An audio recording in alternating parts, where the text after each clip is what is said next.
Women Empowerment Through Digitalization. Perempuan menginspirasi dan berdaya di era digital.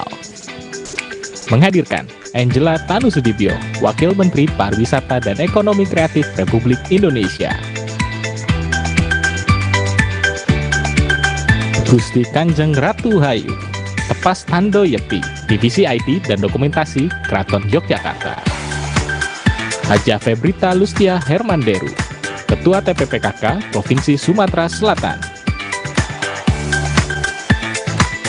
Titi Anggraini, Dewan Pembina Perludem. Haja Elweni Ramdiastuti, Head of Newsroom Sriwijaya Post dan Tribun Sumsel. Dan mari kita sambut pembawa acara hari ini, Ais Ratnasari.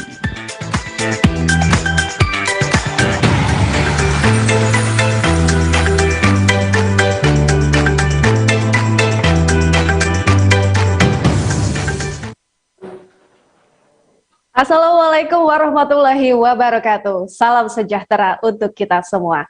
Alhamdulillah, puji syukur kita panjatkan kepada Allah Subhanahu wa Ta'ala, kepada Tuhan kita alam semesta, berkat rahmatnya kita dapat berjumpa dalam rangkaian acara hari ini, Kartini Millennial Award 2022 dengan tema Women Empowerment Through Digitalization. Pemirsa Tribun Sumsel dan Sripoku.com serta hadirin yang berbahagia, senang sekali rasanya saya Ais Ratnasari dapat menjumpai Anda untuk memandu acara yang tentu saja sebagai wujud kita memperingati Hari Kartini yang jatuh pada hari ini, Kamis 21 April 2022. Selamat Hari Kartini untuk kita semua, para perempuan di Indonesia. Boleh beri tepuk tangan untuk kita semua? Pemirsa Tribun Sumsel dan Sripoku.com serta hadirin yang berbahagia, acara ini juga sekaligus memberi penghargaan kepada para perempuan hebat Indonesia, khususnya di Sumatera Selatan melalui bidang profesinya masing-masing. Oleh karena itu, dalam serangkaian acara ini kita akan menyaksikan webinar dengan tema yang sama, yaitu Women Empowerment Through Digitalization, pemberian dan penerimaan penghargaan kepada para pemenang Kartini Millennial Award. Termasuk di dalamnya akan ada pemberian penghargaan Special Award Best of the Best Kartini Millennial Award Region Sumatera Selatan. Dan tidak lupa kita juga akan menyaksikan tayangan dari video challenge Bolu Kojo yang sudah dikirimkan oleh TPPKK dari berbagai daerah Sumatera Selatan. Namun sebelumnya izinkan saya untuk menyapa para tamu kehormatan yang sudah hadir dalam layar virtual Zoom meeting hari ini. Kepada yang terhormat Ibu Angelia Tanusudibyo, Wakil Menteri Kementerian Pariwisata dan Ekonomi Kreatif. Kepada yang terhormat Ibu Hajah Febrita Lustia Hermanderu, Ketua TPPKK Provinsi Sumatera Selatan. Yang terhormat Ibu Gusti Kanjeng Ratu Hayu Penghageng Tepas Tando Yekti, Divisi IT dan Dokumentasi Keraton Yogyakarta. Kepada yang terhormat Ibu Titi Anggraini, Dewan Pembina Perludem. Juga yang terhormat Ibu MF Ririn Kusuma Wardani, General Manager Sriwijaya Post dan Tribun Sumsel. Yang terhormat Ibu Haja Elweni Ramdiastuti, Head of Newsroom Sriwijaya Post dan Tribun Sumsel.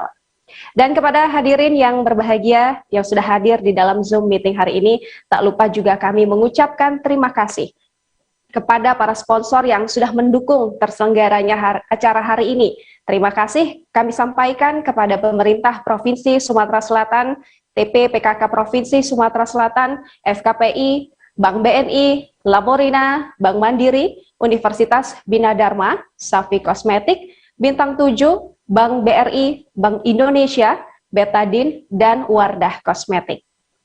Hadirin yang berbahagia, Kartini Millennial Award 2022 merupakan adalah tahun keempat sejak penyelenggaraan pertama tahun 2019. Tahun 2022 ini ada sekitar 40 pendaftar setelah diseleksi terpilih finalis sebanyak 22 orang untuk 5 kategori, yakni kategori kesehatan, lingkungan, pendidikan, sosial, dan pemberdayaan UMKM. Baiklah, untuk memasuki rangkaian utama acara ini, izinkan saya untuk mengajak para hadirin untuk ikut bernyanyi lagu kebangsaan Indonesia Raya sebagai bentuk cinta tanah air. Lagu Indonesia Raya bisa kita mulai sekarang.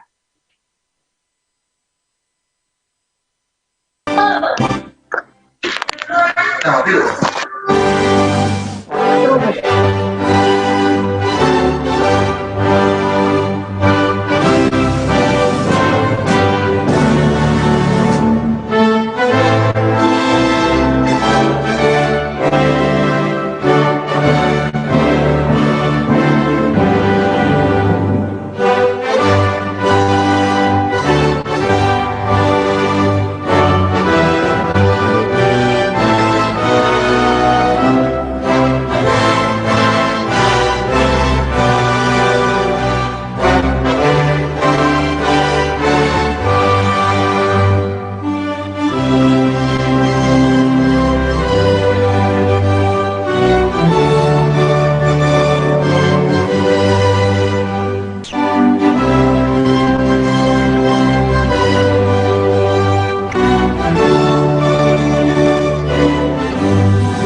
Baik, terima kasih hadirin yang berbahagia sudah ikut bernyanyi lagu kebangsaan Indonesia Raya dan juga lagu Ibu Kartini. Saya juga menyampaikan terima kasih atas kehadiran perwakilan TPPKK se-Indonesia dari Kalimantan, Nusa Tenggara Timur, se-Sumatera, Jawa, dan Bali, dan juga dari Indonesia Timur. Baik, para hadirin yang berbahagia, agar rangkaian acara ini semakin berkah dan diberkati oleh Yang Maha Kuasa, marilah sejenak kita menundukkan kepala untuk dapat berdoa bersama yang akan dipimpin oleh Bapak Imam Nur Rahim.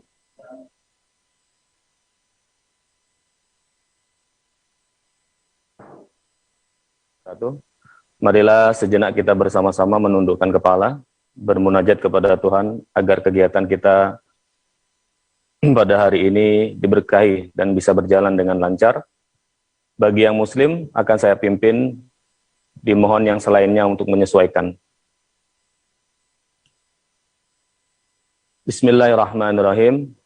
Alhamdulillahirabbil alamin. Allahumma shalli ala sayyidina Muhammad wa ala ali sayyidina Muhammad. Ya Allah ya Rahman, pada hari ini kami menyelenggarakan acara ini dengan memohon ridho dan izin-Mu. Berkahilah semua langkah dan perbuatan kami, dan jadikan itu semua nilai ibadah dan nilai ilmu yang bermanfaat kepada kami. Ya Allah ya Wahid, Engkau yang maha mempersatukan, kami mohon perkuatkanlah persatuan di antara kami. Janganlah Engkau biarkan ada perpecahan di antara kami. Kami ingin kuat dalam persatuan itu, agar lebih bermanfaat untuk agama, negara dan bangsa ini. Ya Allah ya Ghaffar, Engkau yang maha pengampun atas segala dosa. Ampunilah dosa kami, dosa orang tua kami, dosa para pemimpin kami, dosa para pejuang kami, dan dosa-dosa pendahulu kami. Tempatkanlah kami dan mereka semua ini dalam lindungan dan rahmat serta ampunan-Mu. Ya Allah ya Mujib, Engkau yang maha mengabulkan doa, perkenankanlah doa dan permohonan kami. Rabbana atina fid dunya hasanah, wa fil akhirati hasanah, wa qina azaban nar. Subhana rabbika rabbil izzati amma yasifun, wassalamun alal mursalin, walhamdulillahi rabbil alamin. Wassalamualaikum warahmatullahi wabarakatuh. Waalaikumsalam warahmatullahi wabarakatuh. Amin amin ya rabbal alamin. Baik, hadirin yang berbahagia, kita beralih pada acara selanjutnya. Tanpa berlama-lama lagi, kita akan segera menyaksikan webinar Kartini Millennial Award Women Empowerment Through Digitalization yang akan dipandu oleh moderator kita. Kami persilahkan kepada Ibu Hajah Elweni Ramdiastuti. Namun sebelum itu, kita saksikan dulu pesan-pesan berikut ini.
Assalamualaikum warahmatullahi wabarakatuh.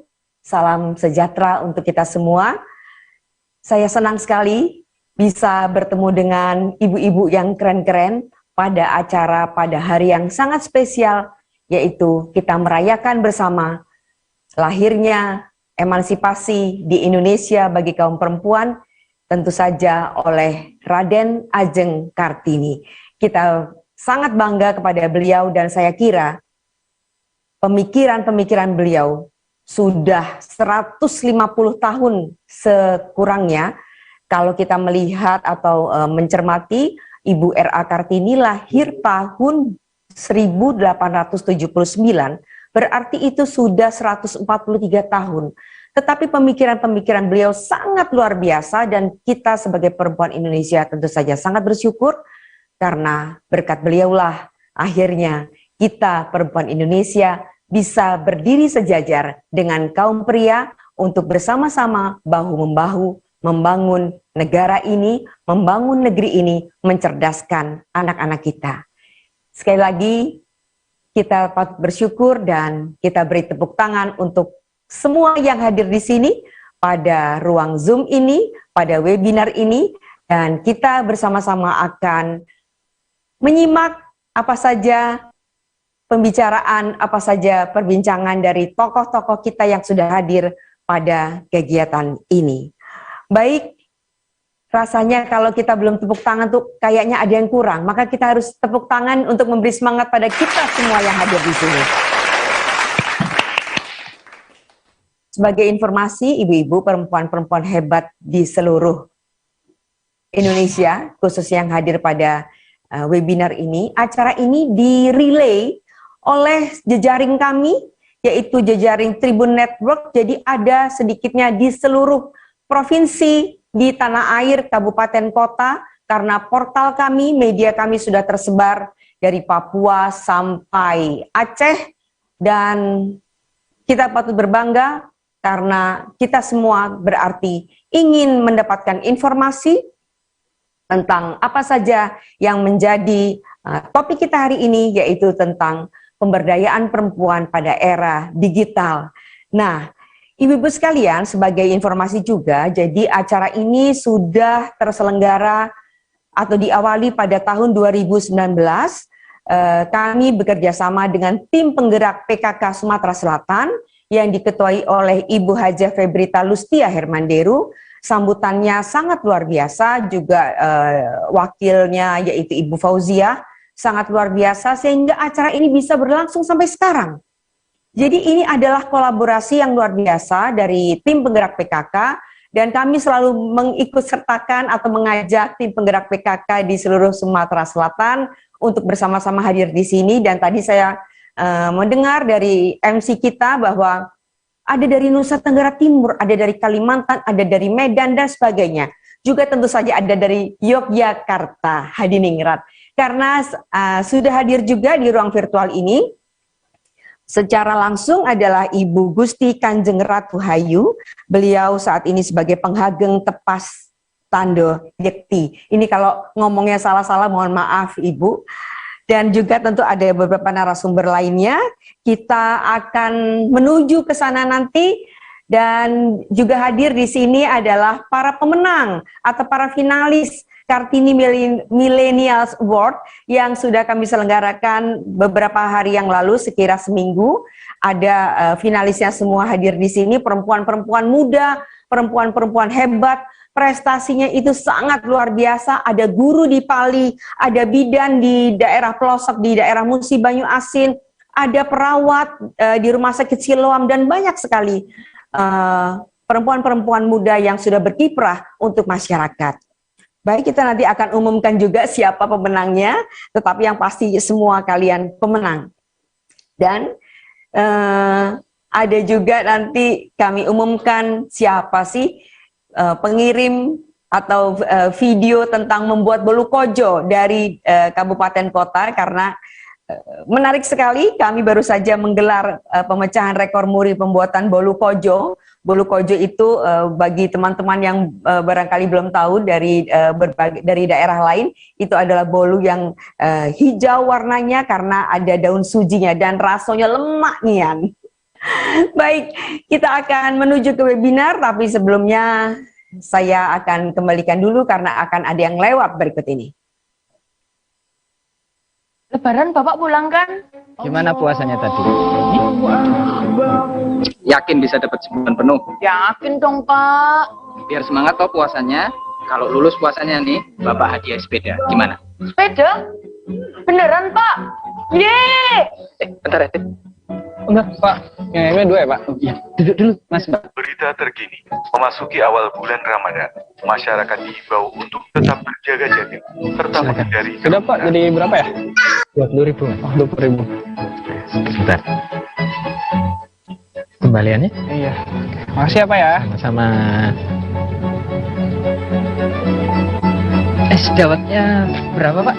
biasa Pak. Bapaknya bayar banyak banget. Lihat deh. Heran aku, Bu.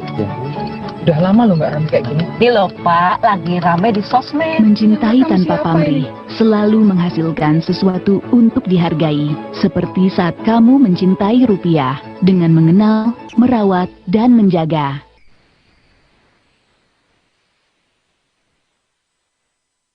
Berbagi kebaikan jadi lebih mudah. Berbagi makan sahur, top up e-wallet, bisa. Nyenengin anak yatim piatu, virtual account, bisa. Kirim THR nggak perlu rekening, mobile tunai, bisa. Infak jalan terus, scan kris, bisa. Bayar zakat, bisa. Perbanyak transaksi di BNI Mobile Banking, dapatkan rezeki tabungan, gak pakai nanti. Ibadah jalan terus, transaksi. Baik, tepuk tangan dong untuk kita semua sebagai penyemangat ya, karena ini adalah hari yang sangat istimewa dan tentu saja karena ini juga bulan Ramadan. Baiklah ibu-ibu sekalian, di sini juga hadir tentu saja tokoh-tokoh hebat, perempuan hebat pengambil keputusan, dan ini yang disebutkan oleh Ibu Menteri Keuangan Ibu Sri Mulyani bahwa perempuan itu mesti lebih banyak berada pada posisi pengambil keputusan. Di antaranya saya lihat di ruang Zoom ada Kakanwil Pajak untuk wilayah Sumsel dan Babel, Ibu Nia. Terima kasih Bu sudah hadir. Baik, Ibu-ibu sekalian, saya ingin mengutip sebagai awal dari webinar kita ini, saya ingin mengutip perkataan atau arahan dari Presiden Joko Widodo pada kick-off meeting G20 Women Empowerment pada akhir Desember yang lalu. Beliau mengatakan bahwa ada 3 syarat utama untuk mendorong pemberdayaan perempuan. Apakah saja itu? Yaitu pemerataan infrastruktur digital, kemudian literasi digital, dan pelatihan keterampilan kewirausahaan. Ini yang masih menjadi PR kita, dan kita akan bahas di sini berdasarkan atau dari teropong perspektifnya masing-masing. Karena itu kami di sini kami mengundang Wakil Menteri Pariwisata dan Ekonomi Kreatif Republik Indonesia, ada Ibu Angela Tanu Sudibyo. Beliau akan menyampaikan pesan-pesannya secara tapping. Mohon maaf karena Ibu Angela ada kegiatan yang tidak bisa ditinggalkan. Dan kemudian saya juga akan nanti mempersilakan tentu saja yang hadir langsung di sini adalah Ibu Gusti Kanjeng Ratu Hayu. Saya ingin menyapa beliau terlebih dahulu. Saya ingin mendengar suaranya. Mbak Hayu. Ya, selamat sore. Selamat sore, terima kasih sudah jauh-jauh dari Jogja, tetapi kita sekarang berhadapan, luar biasa. Terima kasih sudah mengundang. Terima kasih, Mbak. Kalau saya tadi nyebut istilahnya tuh benar nggak ya? Cengkoknya pas nggak ya? Penghageng tepas tando yekti. Benar? Di Pengageng itu hanya tidak dibaca kalau di bahasa Jawa. Pengageng. Oh, Pengageng. Tepas, tondo, yakti. Oh, oke. Karena hampir mirip dengan bahasa Palembang. Kalau tanda ini jadi tando. Kalau tondo. Kalau orang Jawa jadinya tondo. Oke. Pengageng, tepas, tondo, yakti. Oke, Mbak Hayu, nanti Anda tentu akan presentasi seperti apa Anda sudah memajukan perempuan di Yogyakarta khususnya di bidang IT seperti itu ya. Baik, kemudian Ibu Titi Anggraini. Ibu Titi Anggraini sebagai Dewan Pembina Perludem yang selalu bersedia kalau kami undang. Padahal beliau ini repotnya juga minta ampun. Titi. Assalamualaikum apa kabar? Baik. Itu coba sapa dulu. Ada GKR Hayu. Ya, selamat sore Mbak Hayu, apa kabar? Selamat sore Ibu. Baik, terima kasih. Dan Ibu Feby, mohon maaf tadi beliau WA saya, japri saya, karena beliau pada waktu yang sama ke Jakarta untuk mendampingi Pak Gubernur, tetapi beliau juga sudah menyiapkan video tapping. Terima kasih Ibu, dan di seberang sana ada ibu-ibu, tentu saja pengurus tim penggerak PKK, ada Ibu Teli, Ibu Tia, Ibu Tati, saya lupa satu lagi tadi siapa yang sudah langsung mengikuti acara ini. Baik, terlebih dahulu tentu saja kita akan menyimak sambutan atau keynote speaker dari Ibu Angela Tanu Sudibyo. Silakan panitia. Assalamualaikum warahmatullahi wabarakatuh. Shalom, salam sejahtera bagi kita semua. Om Swastiastu, Nama Budaya, salam kebajikan. Pertama-tama saya mengucapkan selamat kepada Tribun Network atas terselenggaranya webinar nasional yang mengangkat tema perempuan menginspirasi dan berdaya di era digital. Ini tema yang menarik sekali untuk dibawakan karena merupakan penggabungan dua kunci penting dalam pembangunan bangsa kita ke depannya, yaitu perempuan dan digital. Di masa pandemi ini, kita telah melihat bagaimana perempuan menjadi garda terdepan bagi kesehatan keluarga, pendidikan anak, dan bahkan turut membantu perekonomian keluarga. Kesibukan seorang ibu dimulai dari memastikan asupan gizi keluarga, kebersihan rumah, sampai mengajar anak yang sekolah di rumah, dan itu semua dilakukan sambil berjualan online dan bahkan masih ada yang bekerja secara full time. Multi peran ini sangatlah menuntut waktu, menuntut energi, pikiran, dan bahkan kesehatan para perempuan. Oleh karena itu, perempuan Indonesia perlu memanfaatkan perkembangan teknologi untuk membantu produktivitas, memperluas pengetahuan, mendapatkan informasi, dan membantu dalam pekerjaan sehari-hari mereka.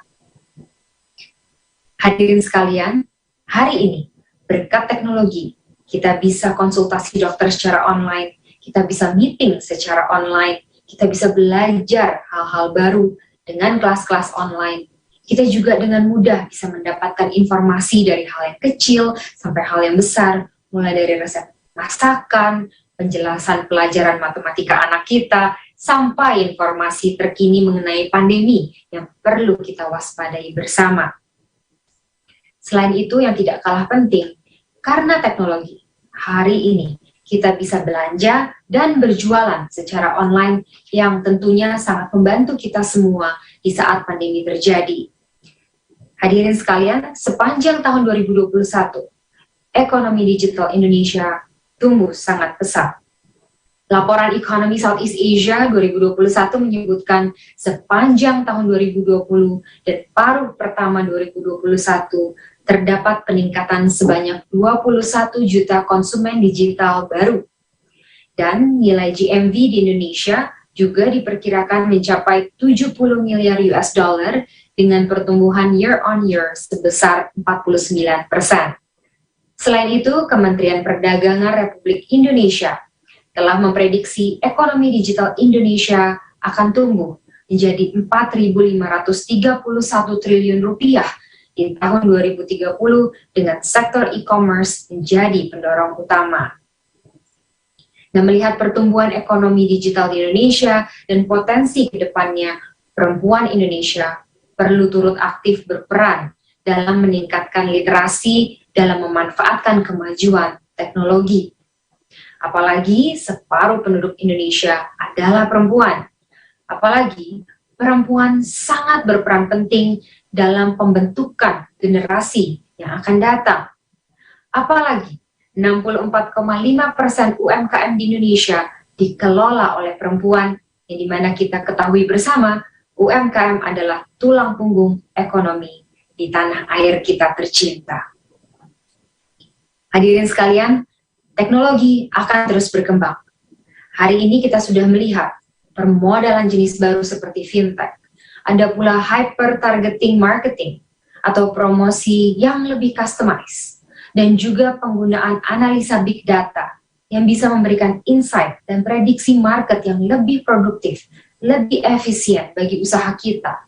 Lalu ada pula penggunaan IoT untuk mengkolek data, cloud, blockchain technology, NFTs, serta metaverse dan lain sebagainya.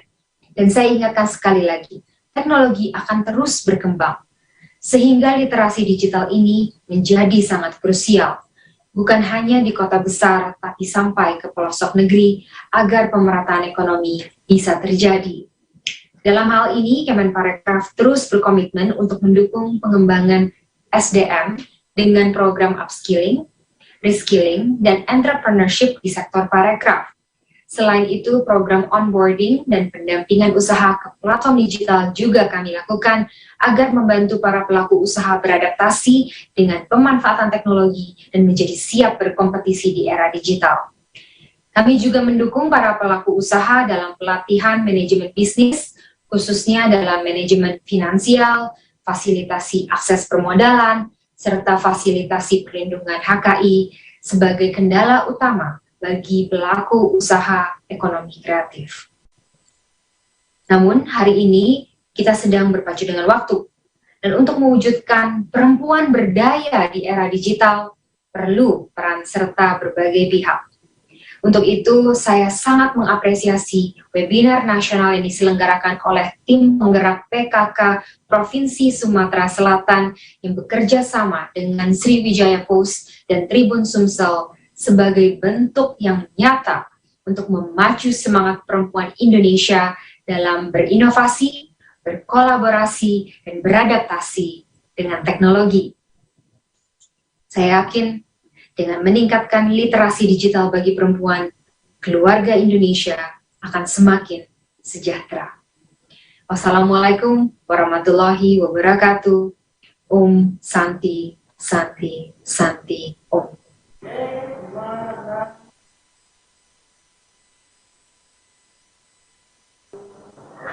Wih, bagus sekali ya arahan ataupun pendapat dari Ibu Angela Tanu Sudibyo sebagai Wakil Menteri Pariwisata dan Ekonomi Kreatif Republik Indonesia. Kita beri tepuk tangan meskipun beliau tidak hadir secara langsung, tetapi video tadi memperlihatkan kepedulian beliau, kesungguhan beliau untuk bersama-sama kita tentu saja perempuan di seluruh negeri ini untuk memberdayakan kita semua supaya Indonesia akan lebih maju. Baik, selanjutnya kita akan mendengarkan video dari Ibu Febrita. Silakan.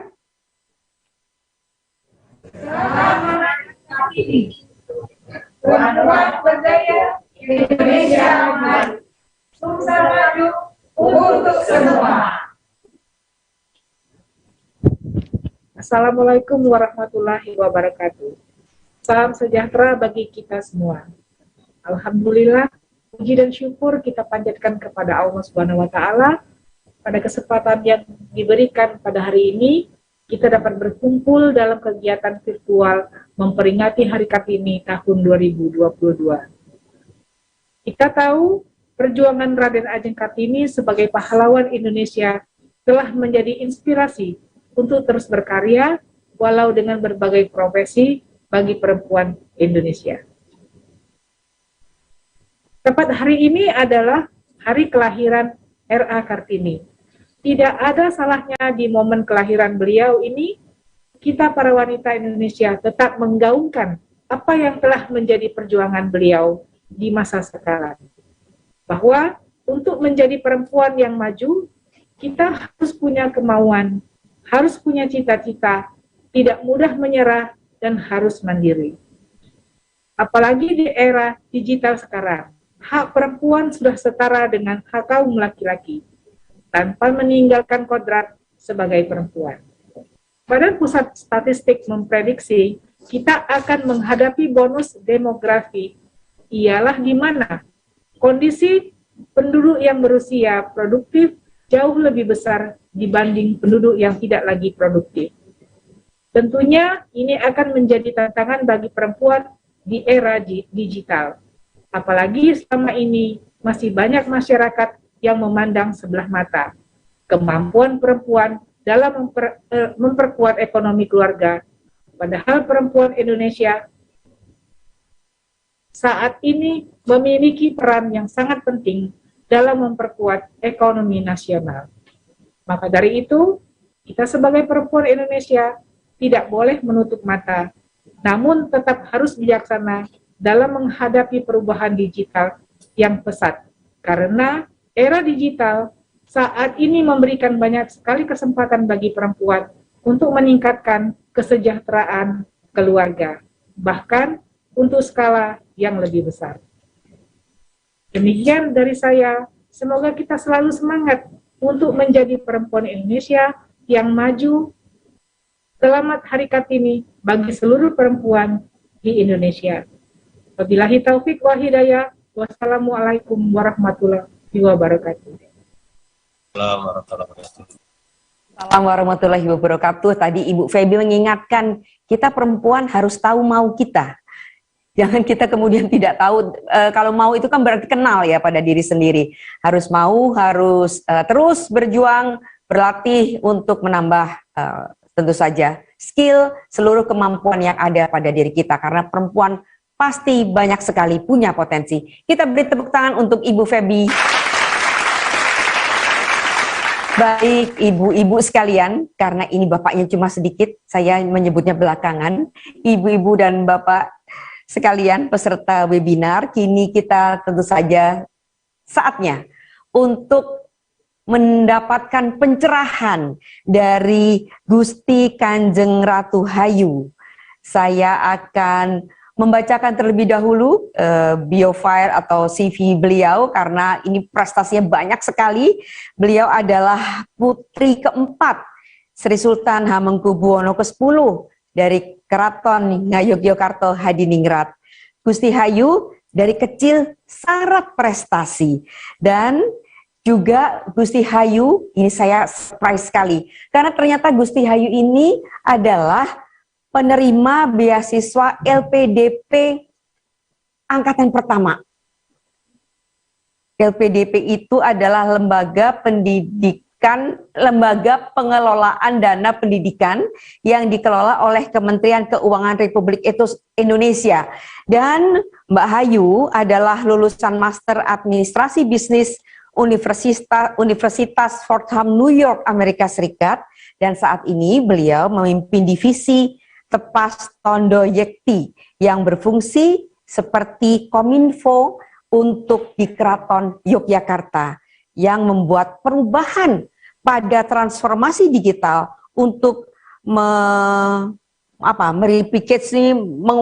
membungkus kembali kebudayaan Jawa khususnya, dan beliau juga adalah Ketua Dewan Pertimbangan di Universitas Negeri Yogyakarta dan Wakil Ketua Bidang IT dan Humas di Kuarda Pramuka Daerah Istimewa ini. Silakan Mbak Ayu. Baik, perkenankan saya untuk sedikit ilustrasi, saya share.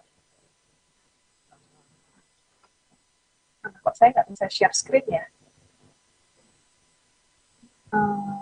Sebentar, tidak ada pilihannya untuk share screen, jadi saya nggak bisa share tentang PDF saya. Oke, nggak apa-apa, santai aja. Memang begini settingnya, mungkin dari panitianya. Tolong dibantu. Apakah memang tidak bisa saya share screen? Saya pakai iPad sih. Soalnya nggak keluar pilihannya. Sebentar. Sudah? Sudah.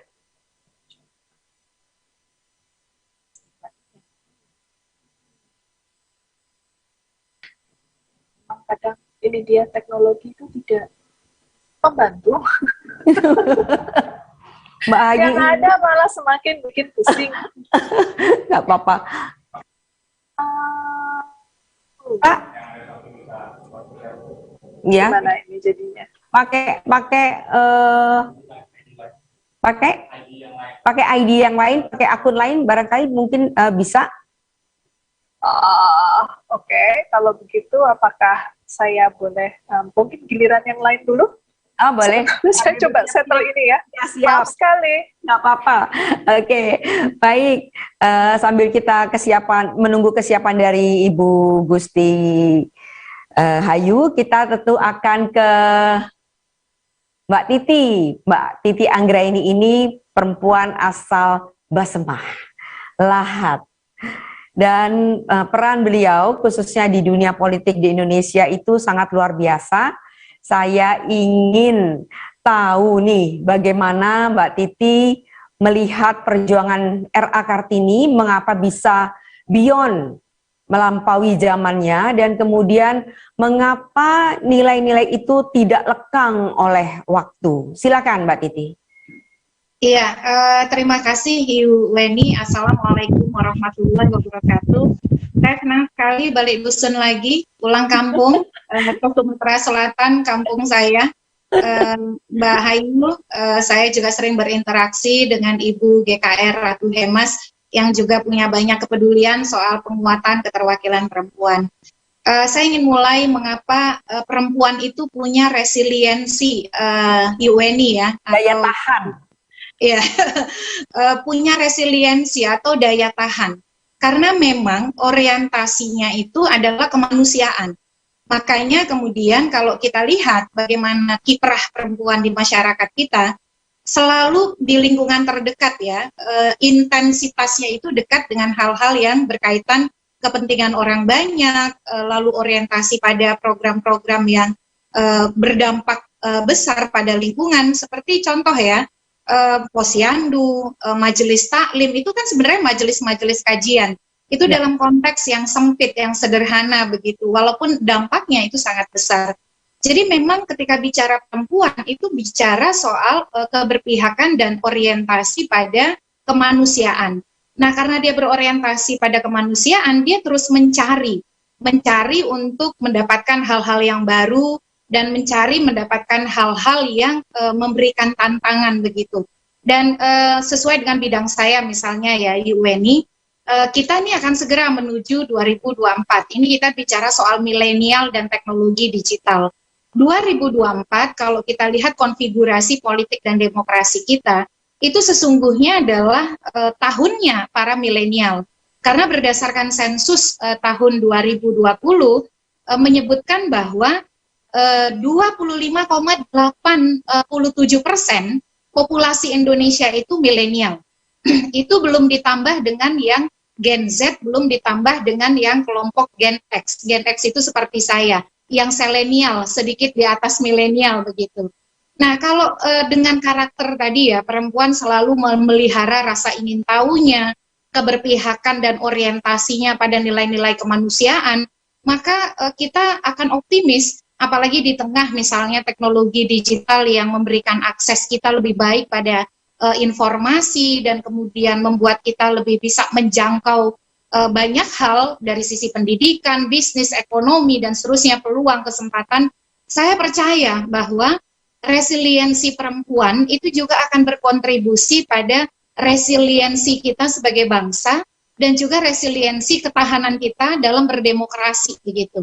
Nah, saya ingin mengawali begitu dulu, Ibu Weni, kenapa perempuan itu pemikirannya melintasi zaman, karena dia diikat oleh keberpihakan pada nilai-nilai kemanusiaan, nilai-nilai yang selalu berpikir soal bagaimana memberikan dampak dan manfaat besar bagi lingkungan, bagi keluarga, bagi masyarakat, dan itu kan sesuatu yang tidak pernah lekang. Ada bilang tentang resiliensi, jadi ibu-ibu sekalian, resiliensi itu daya tahan. Perempuan ini memang daya tahannya luar biasa. Tadi Mbak Titi sudah memberikan spidol seperti itu ya, garis tebal bahwa mengapa seperti itu, karena berpihak pada kemanusiaan. Itu juga yang tentu dilakukan oleh, bukan juga ya, itu tentu yang dilakukan oleh Ibu R.A. Kartini ya Tia? Ya. Iya, betul sekali. Ya.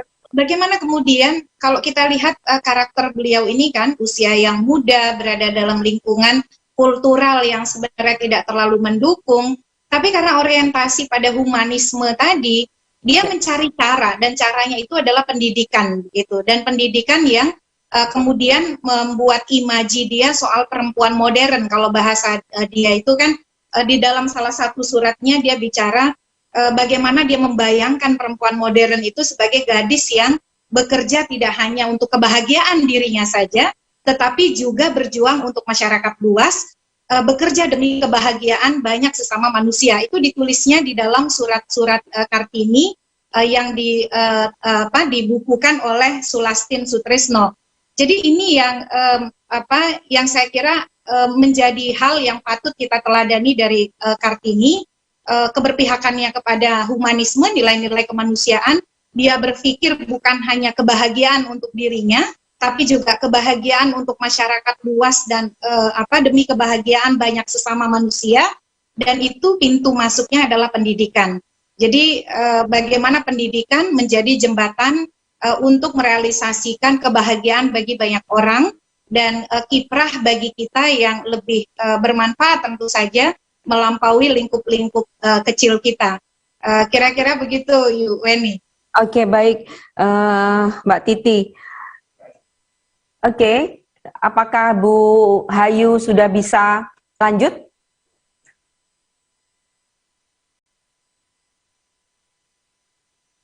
Apakah Bu Hayu sudah bisa? Sudah.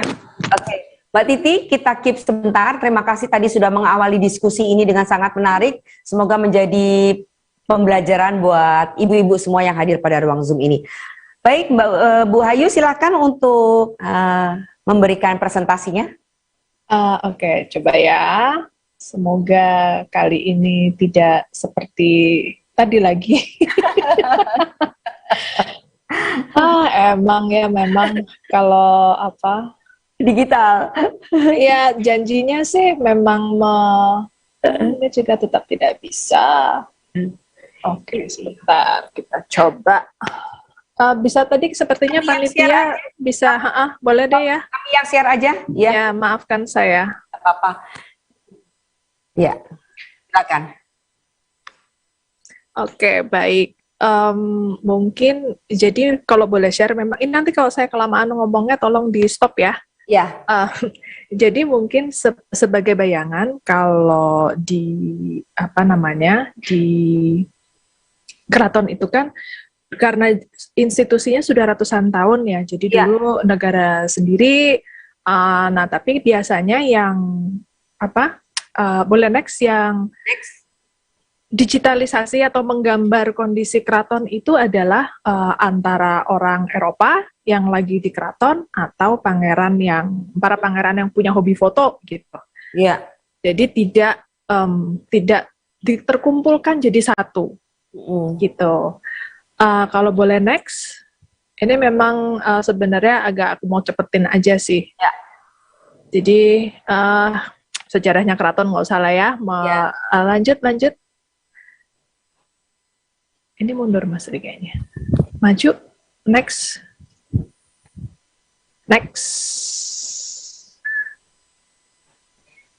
Nah, kebetulan kami, jadi ini keluarga Sultan yang sekarang.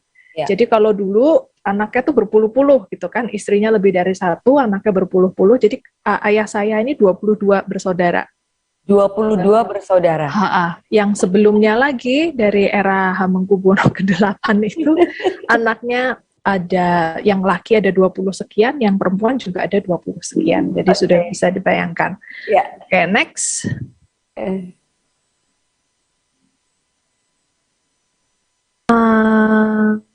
Oke. Jadi Tepas Tondo Yekti sendiri ini apa? Ini sebenarnya baru dibentuk 2012 atas perintah Sultan ke-10. Jadi fungsinya itu dokumentasi dan IT. Jadi kalau mungkin gampangnya itu sebenarnya juru foto istana. Juru foto istana, gampangnya, oke. Tapi kami sebagai zamannya seperti kalau zaman dulu, itu kalau putri sultan yang sudah menikah, dia akan ikut suaminya. Gitu kan. Jadi nanti di lokasi yang baru itu mereka akan menjadi kayak apa ya, orang kedua di situ setelah suaminya. Tapi eranya Hamengkubuwono ke-10 itu sekarang berbeda. Kami sudah menikah semua, tapi kami stay di keraton karena kami mengepalai berbagai divisi yang ada di keraton. Kakak saya mengepalai untuk pertanahan dan segala macam, saya bagian IT-nya. Nah, next. Jadi kalau mau nyambungnya dengan digitalisasi, jadi Tepas Tondo Yekti ini, kita ini yang kadang suka nggak ngeh, kita ini punya aset budaya yang tangible dan intangible. Gitu kan. Jadi mungkin kalau barang-barang gamelan gitu misalnya. Gamelan itu oke lah difotoin, ini digitalisasi begini begitu. Tapi yang tidak yang kadang suka kelewat adalah digitalisasi benda budaya aset budaya BBTB itu tidak berbentuk. Jadi kayak tariannya. Kalau batik itu bukan hasil jadinya tapi patternnya atau makna di balik itu. Nah, ini yang sekarang sedang dikerjakan oleh divisi saya, digitalisasi aset budaya benda maupun tidak benda. Kalau yang keterkaitannya dengan women empowerment, boleh next? Dulu di keraton itu, jadi dulu di keraton itu hampir semuanya itu di posisi strategis diisi laki-laki. Jadi yang perempuan itu hanya kayak semacam labor domestik gitu deh, bersih-bersih, menyiapkan upacara gitu. Tapi sekarang dengan kami perempuan-perempuan ini mengepalai divisi, sekarang menjadi banyak perempuan yang ikut kontribusi di dalam keraton. Jadi fotografer, boleh next, fotografer untuk digitalisasi, itu sekarang juga banyak kan perempuan nih. Jadi sekedar beberapa proyeknya yang ada di divisi saya. Boleh next, sorry. Jadi mungkin kalau women empowerment-nya di mana gitu. Kami tidak langsung yang dengan platform ini sekarang kita bisa berjualan online, tidak seperti itu. Tapi mungkin dia dari Sumatera Selatan atau dari yang di luar Jawa yang banyak populasi orang Jawanya itu kan sudah jauh dari tanah Jawa, mungkin juga tidak sering-sering pulang. Bahasa ibu, bahasa Jawa menjadi sesuatu yang harus diteruskan kepada generasi selanjutnya, tapi mungkin orang tuanya sendiri bingung mau mulai ngajarinnya dari mana. Jadi salah satu yang kami buat adalah program Tamanan ini. Jadi saya memang mendesain ini untuk bisa ini available dari website Keraton Jogja. Ini adalah salah satu bentuk digitalisasi budaya dari segi bahasa. Kami kepengen bahasa Jawa itu tetap lestari. Jadi mungkin untuk yang di perantauan lebih gampang pakai bahasa Indonesia, akhirnya sudah tidak pernah pakai bahasa Jawa lagi, giliran berkeluarga, nggak bisa ngajarin anaknya, gitu kan? Nah ini yang suatu saat akan bikin bahasa Jawa itu punah. Gitu, karena tergantikan oleh bahasa Indonesia. Ini bukannya pengen menguatkan kedaerahan ya, itu tidak. Tapi saya yakin bahasa ibu itu mengandung kearifan lokal. Bahasa ibu, bahasa daerah dari Jawa, bahasa daerah dari Sumatera, berbagai macam yang ada di Indonesia, itu semua mengandung kearifan lokal yang tidak bisa digantikan oleh bahasa Indonesia. Misalnya, dalam bahasa Jawa itu kan kita kalau ngomong itu ada levelnya. Ada bahasa Jawa ngoko, ada bahasa yang lebih halus istilahnya, kromo. Apa yang diajarkan? Nah, itu mengajarkan untuk kita menghormati orang yang lebih tua. Gitu. Jadi sebenarnya nilai-nilai seperti itu tuh yang harus diteruskan. Boleh next?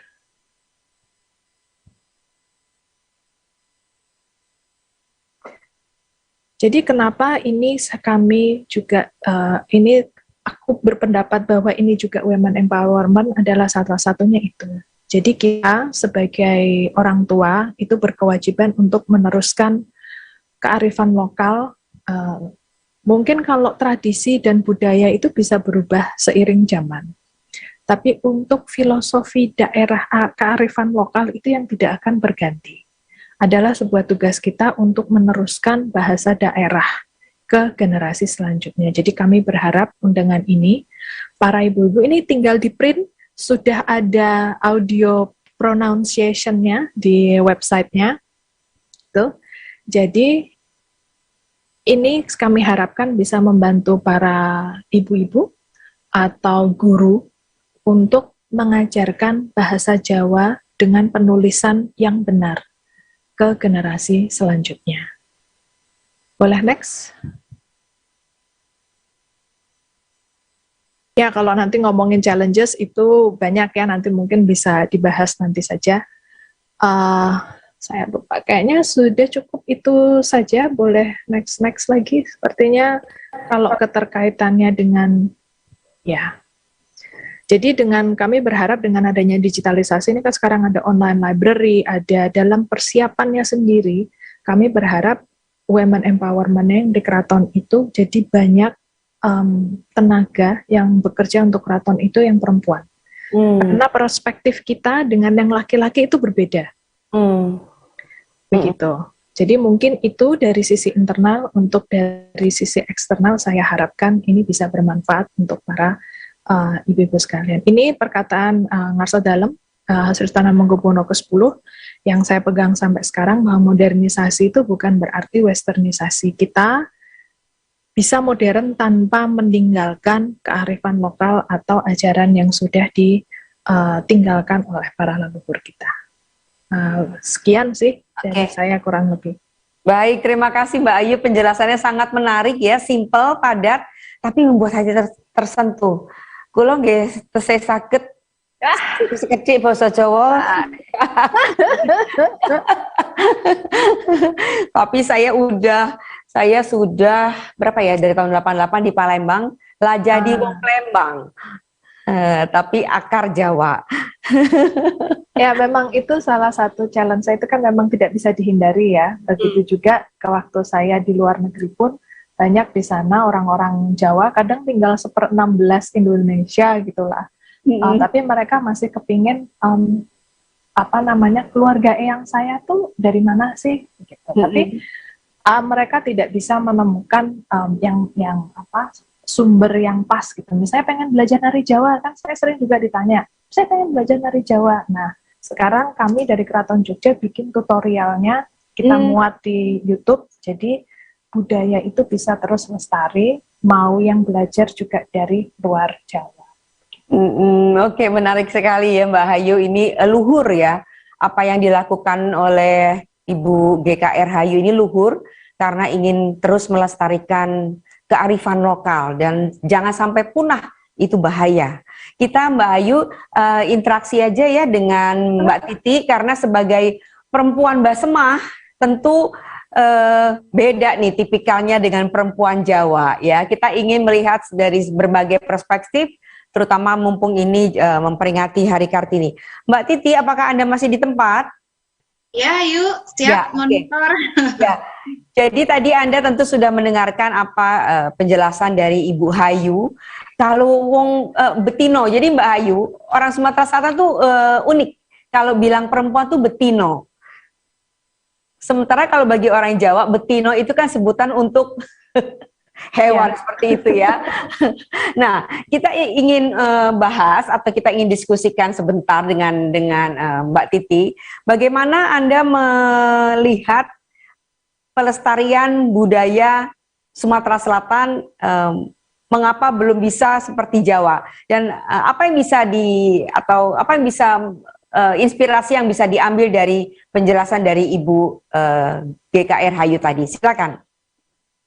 Iya, soal budaya tadi memang jadi tantangan tersendiri ya, Yu. Saya sebagai orang Sumatera Selatan yang merantau, karena memang kita ini punya tradisi merantau yang sangat kuat ya. Saya merantau ke ibu kota itu dalam usia yang sangat muda, dan sampai sekarang juga masih di Tangerang Selatan. Nah, tantangan terbesar menjaga tradisi, terutama bagi perantau-perantau seperti saya itu, agar tidak terputus begitu. Nah, selama ini kolektivitas kultural itu dijaga melalui himpunan-himpunan atau perkumpulan kebudayaan. Contohnya kalau kami orang Kikim ini, kami punya Kikim Segepat. Kalau Bapak itu dari Musirawas, ada lagi perkumpulan orang Musinya begitu. Nah, itu membantu mengakselerasi. Tetapi kan di generasi bawah itu yang makin terputus. Nah, ini saya kira menjadi tantangan dari terutama pemerintah daerah ya. Kalau di Sumatera Selatan kan memang walaupun kita punya kerajaan-kerajaan, tapi kan kerajaannya tidak lagi eksis dan kemudian mendapatkan tempat secara formal seperti Kesultanan Yogyakarta. Nah, oleh karena itu peran dari pemerintah daerah, media, kita semua untuk menjaga identitas budaya itu jadi sangat menantang. Kalau saya tuh bangga ya, kemanapun sebagai orang Sumatera Selatan akan saya bawa dan saya akan cari. Karena ini menjadi bagian dari kekayaan begitu. Sebagai seorang pribadi, saya itu kaya karena saya membawa kultur Sumatera Selatan yang kalau kita hubungkan dengan perempuan, kultur Sumatera Selatan itu sangat egaliter terhadap anak perempuan dan juga terhadap perempuan. Meskipun memang ada ya keluarga-keluarga yang masih menempatkan misalnya akses pendidikan didahulukan untuk laki-laki dan seterusnya.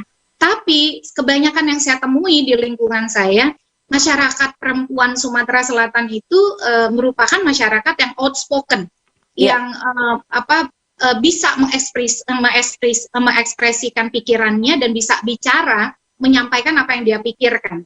Jadi egaliter itu saya kira juga menjadi sesuatu nilai unggul yang melengkapi identitas budaya kita, sehingga tetap kemudian terjaga untuk orang perantau seperti saya sekalipun mestinya ya Yuk ya. Ya, oke, menarik sekali ya. Memang perempuan Sumatera Selatan itu dikenal sebagai outspoken. Bukan hanya suaranya yang keras secara tone, tapi juga berani menyatakan sikap seperti itu ya. Nah, saya kembali ke Ibu Hayu. Perempuan Jawa sekarang, terutama pada eranya Ibu Hayu, di mana usianya itu adalah sudah termasuk usia milenials, itu bagaimana juga kemudian bisa membawa atau bersikap pada masa seperti sekarang ini. Karena tadi menarik sekali ya, Anda mengatakan bahwa akan banyak perempuan-perempuan di istana atau di keraton untuk bisa merawat tradisi ini semua melalui platform digital seperti itu ya. Dan bagaimana itu terus diperjuangkan, Mbak Hayu?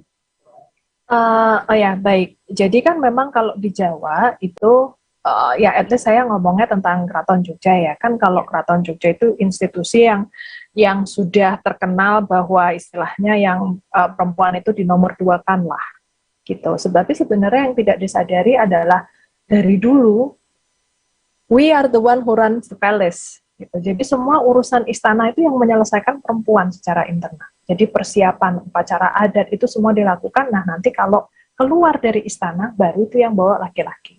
Tapi sebenarnya itu kerja keras itu yang tidak disadari karena pucuk pimpinannya itu pada laki semua, gitu, kurang lebih. Nah, tapi kan dengan sekarang ini Ngarsa Dalem itu ke-10, Sultan ke-10 itu juga baru ini Sultan pertama di Keraton Jogja yang istrinya memilih hanya beristri 1, anaknya juga perempuan semua gitu kan. Jadi beliau ini mencoba untuk set example. Anaknya yang perempuan semua dikirim belajar ke luar negeri jauh-jauh suruh merantau itu tadi. Gitu kan, karena kalau mereka di Jogja tidak bisa mandiri. Nah, kami mencoba untuk set example bahwa women leadership itu not a problem gitu. Jadi kita dikirim jauh-jauh nggak masalah. Ayah saya itu bolak-balik ditawarkan solusi penerus tahta tuh nikah lagi sampai punya anak laki. Itu ada yang menyarankan seperti itu. Beliau juga maksudnya itu adalah sesuatu yang sebenarnya mungkin masyarakat akan memaklumi, tapi beliau memilih untuk tidak. Jadi itu juga mencoba set example untuk keluarga lain. Kan? Kami berada di posisi-posisi pimpinan kayak kakak saya ada di Kuarda, saya juga ada di Karang Taruna, kakak saya. Jadi kita mengisi posisi organisasi-organisasi kepemimpinan sebagai ketua gitu misalnya. Jadi kita juga kepingin kasih contoh bahwa it's not a problem bahwa perempuan itu menjadi pucuk pimpinan organisasi juga tidak masalah. Jadi, nah, hopefully dengan begini generasi yang lebih muda itu merasa mempunyai role model, ya gitu.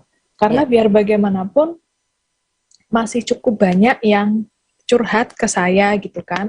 Kalau adik laki-lakinya mau di rumah aja guling-guling nggak masalah, tapi dia harus rapi, harus merapikan rumah, harus membantu pekerjaan rumah gitu kan. Kakaknya itu nilainya jelek, kakak lakinya jelek, tapi kalau dia nilainya harus bagus semua. Jadi perbedaan standar ini juga ada sejak dari rumah. Begitu. Jadi kami ini coba untuk raise awareness akan itu juga. Hopefully mempan. Perempuan tangguh semua lima-limanya. Luar biasa memang. Oke, tetapi ini nggak mudah ya? Enggak sih. Sebenarnya apalagi kalau menghadapi memang para laki-laki yang sudah nyaman dengan patriarkinya segala macam. Itu kalau perempuan yang ngomong mau sampai berbusa-busa juga susah. Jadi yang ngomong harus yang sesama laki-laki. Jadi masalah inequality ini ada, lalu kayak kekerasan terhadap perempuan, ini sebenarnya problemnya laki-laki. Betul. Gitu, jadi istilahnya kita kasarannya ya, kita nih yang udah digebukin gitu, masa kita masih harus mikirin solusi? Gitu. Kalian lah yang pikir solusinya gitu kan. Karena ego laki-laki ya, bagaimanapun tetap ya ada ya. Oke, luar biasa sekali. Ini kayaknya udah banyak pertanyaan, tetapi kita harus harus melihat pesan-pesan berikut ini dulu. Minta tolong Mbak Hayu, Mbak Titi untuk bisa tetap stay di sini karena ada beberapa pertanyaan dari yang dilamparkan atau diberikan melalui ruang sosmed. Dan juga ada yang berupa langsung WA dan segala macam. Ini kesempatan langka kita bisa mempertemukan perempuan-perempuan hebat. Ada Betino Sumsel dan ada dari Putri HB ke-10 Mbak Hayu. Kita lihat dulu ya Mbak Hayu dan Mbak Titi pesan-pesan berikut ini. Terima kasih banyak.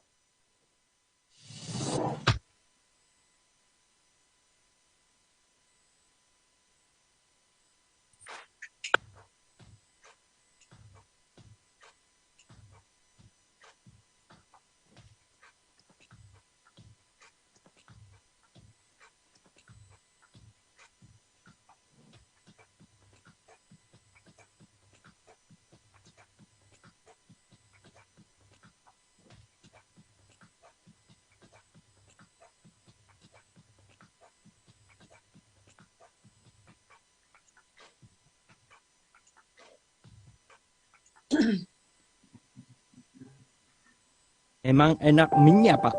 Berapa? 30.000, Mister. Rupiah? Yes, only rupiah, Mister. Terima kasih, Pak. Terima kasih, Mister. Pendengar yang budiman, menjelang 4 hari Lebaran, masyarakat diharap untuk tetap berjaga-jaga dan tidak berkerumun. Halo, Bapak apa kabar? Bapak, aku udah mau puasa sebulan penuh loh, Pak. Sepedanya jangan lupa loh, Pak. Iya, Dit. Bapak ingat. Pak, berhenti di situ aja, Pak. Bu, yang ini ya, Bu, sepedanya. Boleh. Mari, Bu, silahkan. Berapa, Pak, yang itu? 500.000 rupiah. Alhamdulillah, rupiah yang dikirimkan Bapak mempersatukan kita. Walaupun kita berbeda kota. Layaknya rupiah yang selalu kita jaga dengan rasa bangga. Sebagai suatu simbol kedaulatan, pembayaran yang sah, dan pemersatu bangsa.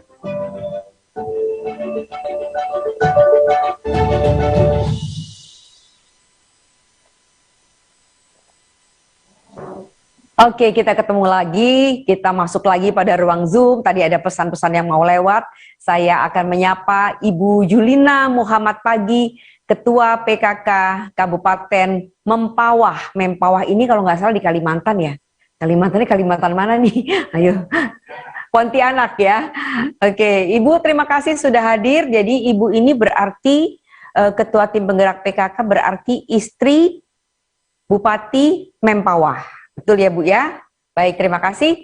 Ibu-ibu, kami buka kesempatan tanya jawab untuk 1-2 pertanyaan langsung kepada Ibu Hayu dan ke Ibu Titi. Tolong sebutkan nama, mic-nya bisa dibuka. Dari mana? Silakan bertanya, pertanyaannya singkat dan padat, waktu kita terbatas. Terima kasih.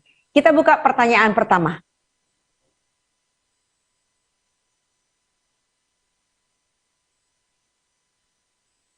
apakah ada yang mau bertanya? Tadi saya lihat ada. Tadi Ibu Hayu dan Ibu Titi sama-sama menjelaskan tentu saja bagaimana perempuan di Indonesia ini khususnya bisa berdaya, ya, apalagi pada era digital ini. Dengan tentu saja menjaga nilai-nilai lokal, kearifan lokal, dan berpihak pada kemanusiaan. Karena perempuan tentu hatinya yang paling mudah tersentuh sebagai seorang ibu.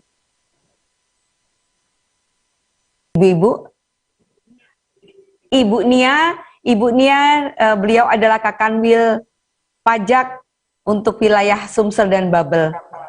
Ibu Nia, silakan. Oh ya, terima kasih Bu Weni. Terima kasih ini luar biasa acaranya. Saya menyimak tadi banyak sekali insight yang saya dapatkan. Tapi memang ya kalau kita bicara perempuan ini tadi masalah teknologi dan lain sebagainya.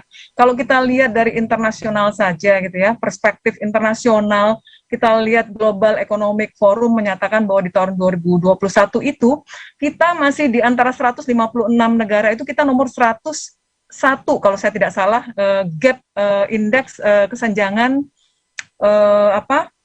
gendernya. Demikian juga di G20. Di G20 kita nomor 13 dari 20 negara. Nah, ini persoalan-persoalan yang harus kita segera atasi, tidak hanya sekedar wacana saja, tapi bagaimana sih sebetulnya mengentaskan itu secara konkret. Nah, itu memang peran serta kita mendorong, terutama para pemimpin. Kita lihat bahwa di politik itu baru 26%. Ya, kemudian dari kalau kita lihat juga di sisi ekonomi masih 27%. Pemimpin-pemimpin masa depan yang di konteksnya yang saya sampaikan tadi, pemerintahan pun baru 22%. Kita masih sangat membutuhkan perempuan-perempuan yang mampu memberikan keputusan-keputusan yang konkret. Nah, itu yang mungkin dapat saya sampaikan. Intinya bahwa perempuan itu harus mandiri. Mandiri bukan berarti melupakan kodratnya. Karena sejatinya kodrat perempuan itu kan hanya 4. Mens, kemudian hamil, melahirkan, menyusui. Nah, di luar itu adalah peran domestik yang masih dikedepankan. Misalnya mengasuh anak itu menjadi part of dari kodrat perempuan, padahal sejatinya kan tidak. Ini adalah kesepakatan Anda antara dalam keluarga gitu ya. Banyak hal sebetulnya kalau saya mau sampaikan di sini, salah satu contoh ketika wanita lembur kita juga excuse-kan, oh jangan dia nanti begini begitu, padahal kan kalau andai kita berikan kesempatan itu pada perempuan untuk memutuskan apakah dia mau terlibat lebih dalam lagi dalam manajerial, nah mudah-mudahan ini ke depan bisa menjadi salah satu dorongan kita sebagai pemimpin melihat tidak membedakan dalam konteks pekerjaan. Di pajak pun demikian, saya lihat bahwa di tempat saya ini ketika masuk ini memang perempuan-perempuan ini leading dalam konteks kepintaran dan lain sebagainya.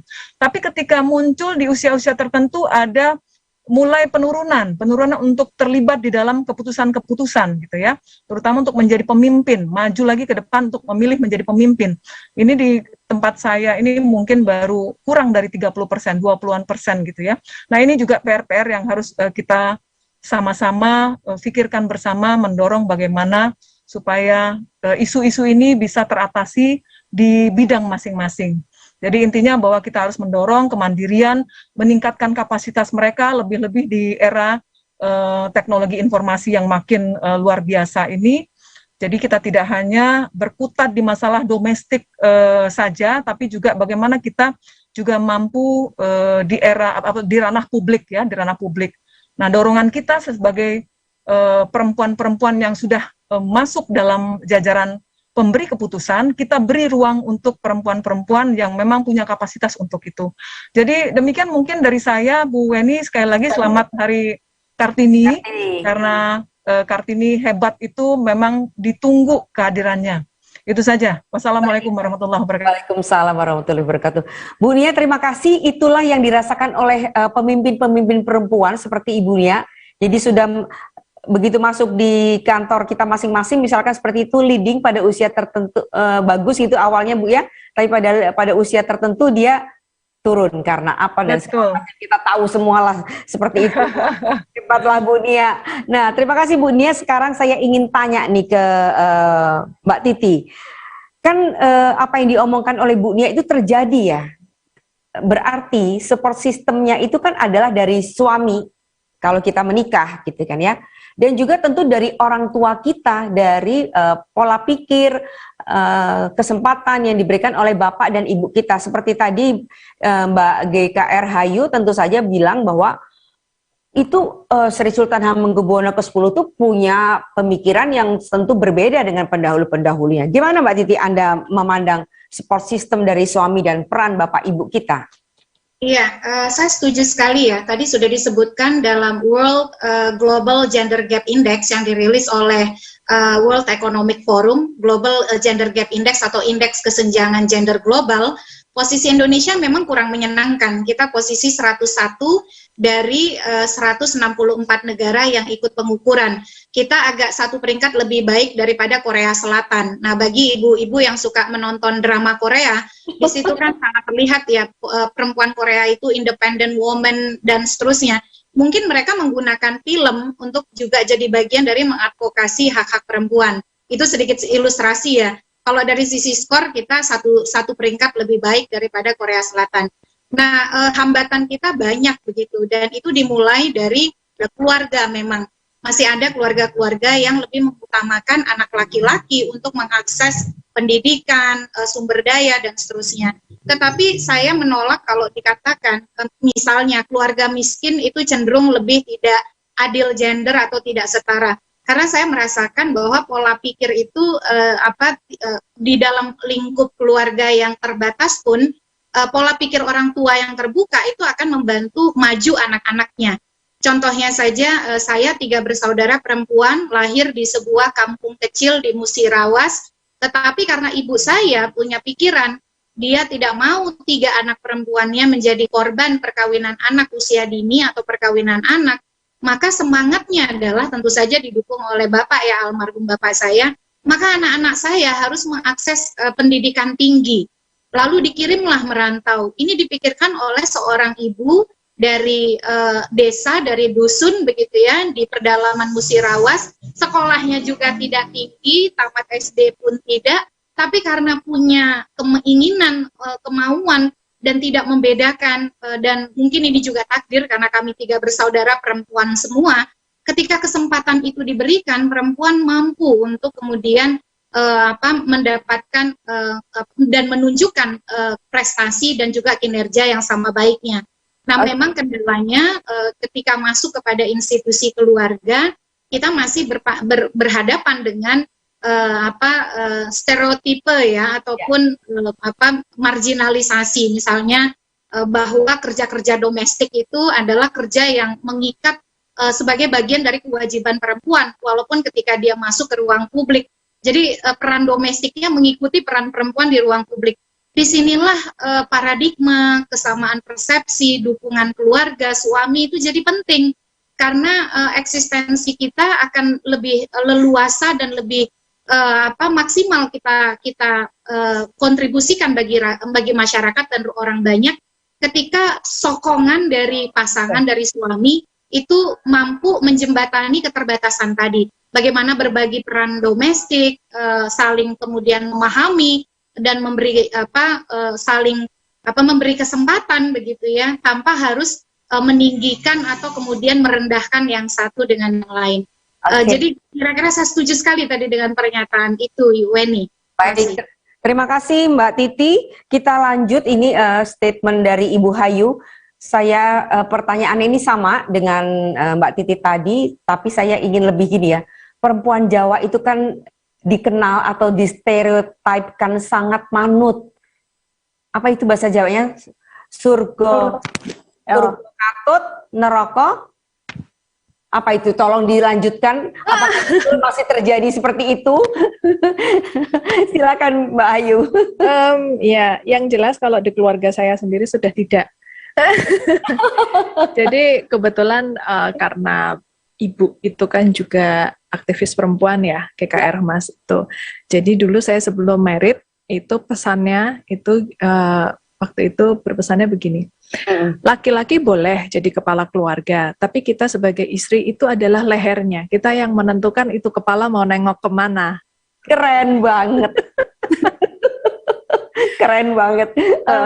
Ya, jadi kalau menanggapi yang tadi sih sebenarnya, jadi kita ini kan bisa fokus pada karir, pada berkarya, itu kalau urusan rumah sudah beres ya. Nah itu tadi, jadi sangat penting memilih pasangan yang benar, yang pas gitu. Ya, jadi kan memang tadi kebetulan sebelum ini saya itu kan diminta mengisi untuk di salah satu BUMN, tapi kebetulan milenial semua, maksudnya sudah bukan milenial, sudah generasi bawahnya lagi gitu kan, jadi mereka masih muda-muda. Jadi banyak yang, jadi memang perbedaan perlakuan perempuan dan laki dari keluarga itu sudah sangat berefek. Jadi pertanyaan mereka itu seperti, kalau misalnya kan sering tuh perempuan nggak usah sekolah tinggi-tinggi lah, nanti lakinya minder gitu. Menurut Gus Hayu gimana? Aku bilang cari pasangan yang lain, kayak laki kan cuma tidak satu di dunia. Masih ada pertanyaan kayak gitu ya, berarti masih terjadi dong ya? Masih sekali, dan ini mereka ini maksudnya mereka bekerja di BUMN, jadi punya pendidikan, punya kesempatan gitu kan, bukan yang di pelosok mana gitu, masih seperti itu.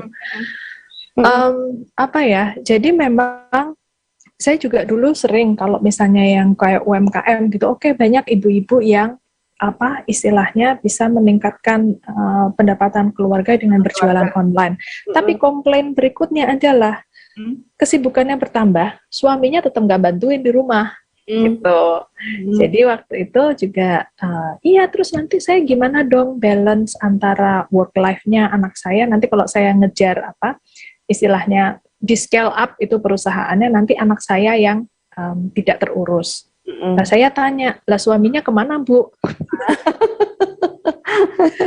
Jadi itu juga tidak bisa lepas tangan. Jadi gini ya, mungkin kalau kita ini kan kalau orang tuanya masih yang seperti itu, gitu, masih yang bahwa perempuan itu ya di rumah atau mengurus keluarga, boleh bekerja tapi tetap harus mengurus keluarga. Sementara ekspektasi yang sama tidak diletakkan pada suaminya.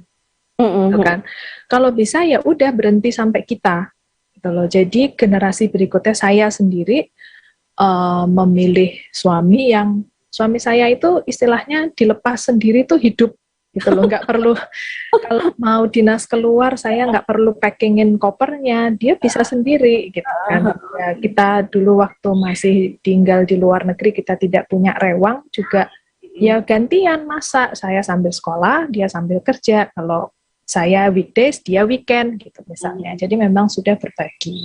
Jadi kami juga bertujuan besok kalau ini kan kebetulan anak saya satu laki, ya harus bisa hidup mandiri, jangan sampai dia menjadi laki-laki yang merepotkan istrinya nanti. Gitu. Jadi memang ini harus, kalau memang kita tidak bisa memilih orang tua, tapi kita bisa memilih anak, memutuskan rantainya sampai di kita aja, jangan sampai itu berulang ke generasi selanjutnya. Oke, keren sekali. Ya, tips, Mbak. Halo ibu-ibu, tolong persepsinya bisa diluruskan kalau masih ada yang berpikiran bahwa kita masih berpikir semua harus kita yang melayani, karena kita tentu punya kebebasan tanpa juga terus tetap menghormati suami dan keluarga seperti itu. Tips-tipsnya sederhana tapi kena sekali. Semoga ini bisa dijalankan atau dilaksanakan oleh kita semua. Cukup rantainya putus dikit aja kalau masih ada yang punya pikiran seperti itu. Karena dunia semakin maju dan perempuan harus banyak berkiprah di sektor publik. Terima kasih sekali lagi Ibu Hayu dan Ibu Titi. Kita beri tepuk tangan yang meriah kepada beliau berdua. Baik, semoga masih ada waktu untuk bersama kita di sini. Saya akan melanjutkan, ini akan ada sosialisasi tentang aplikasi Kris dari Ibu Roma Paulina. Beliau adalah asisten manajer unit fungsi, salah nih kayaknya, sistem pembayaran kebijakan. Implementasinya ketinggalan, mohon maaf deh Ibu Roma. Silakan. Baik, terima kasih. Apakah suara saya terdengar dengan jelas? Terdengar, terima kasih Mbak. Oke, baik. Saya izin mau share screen ya. Silakan.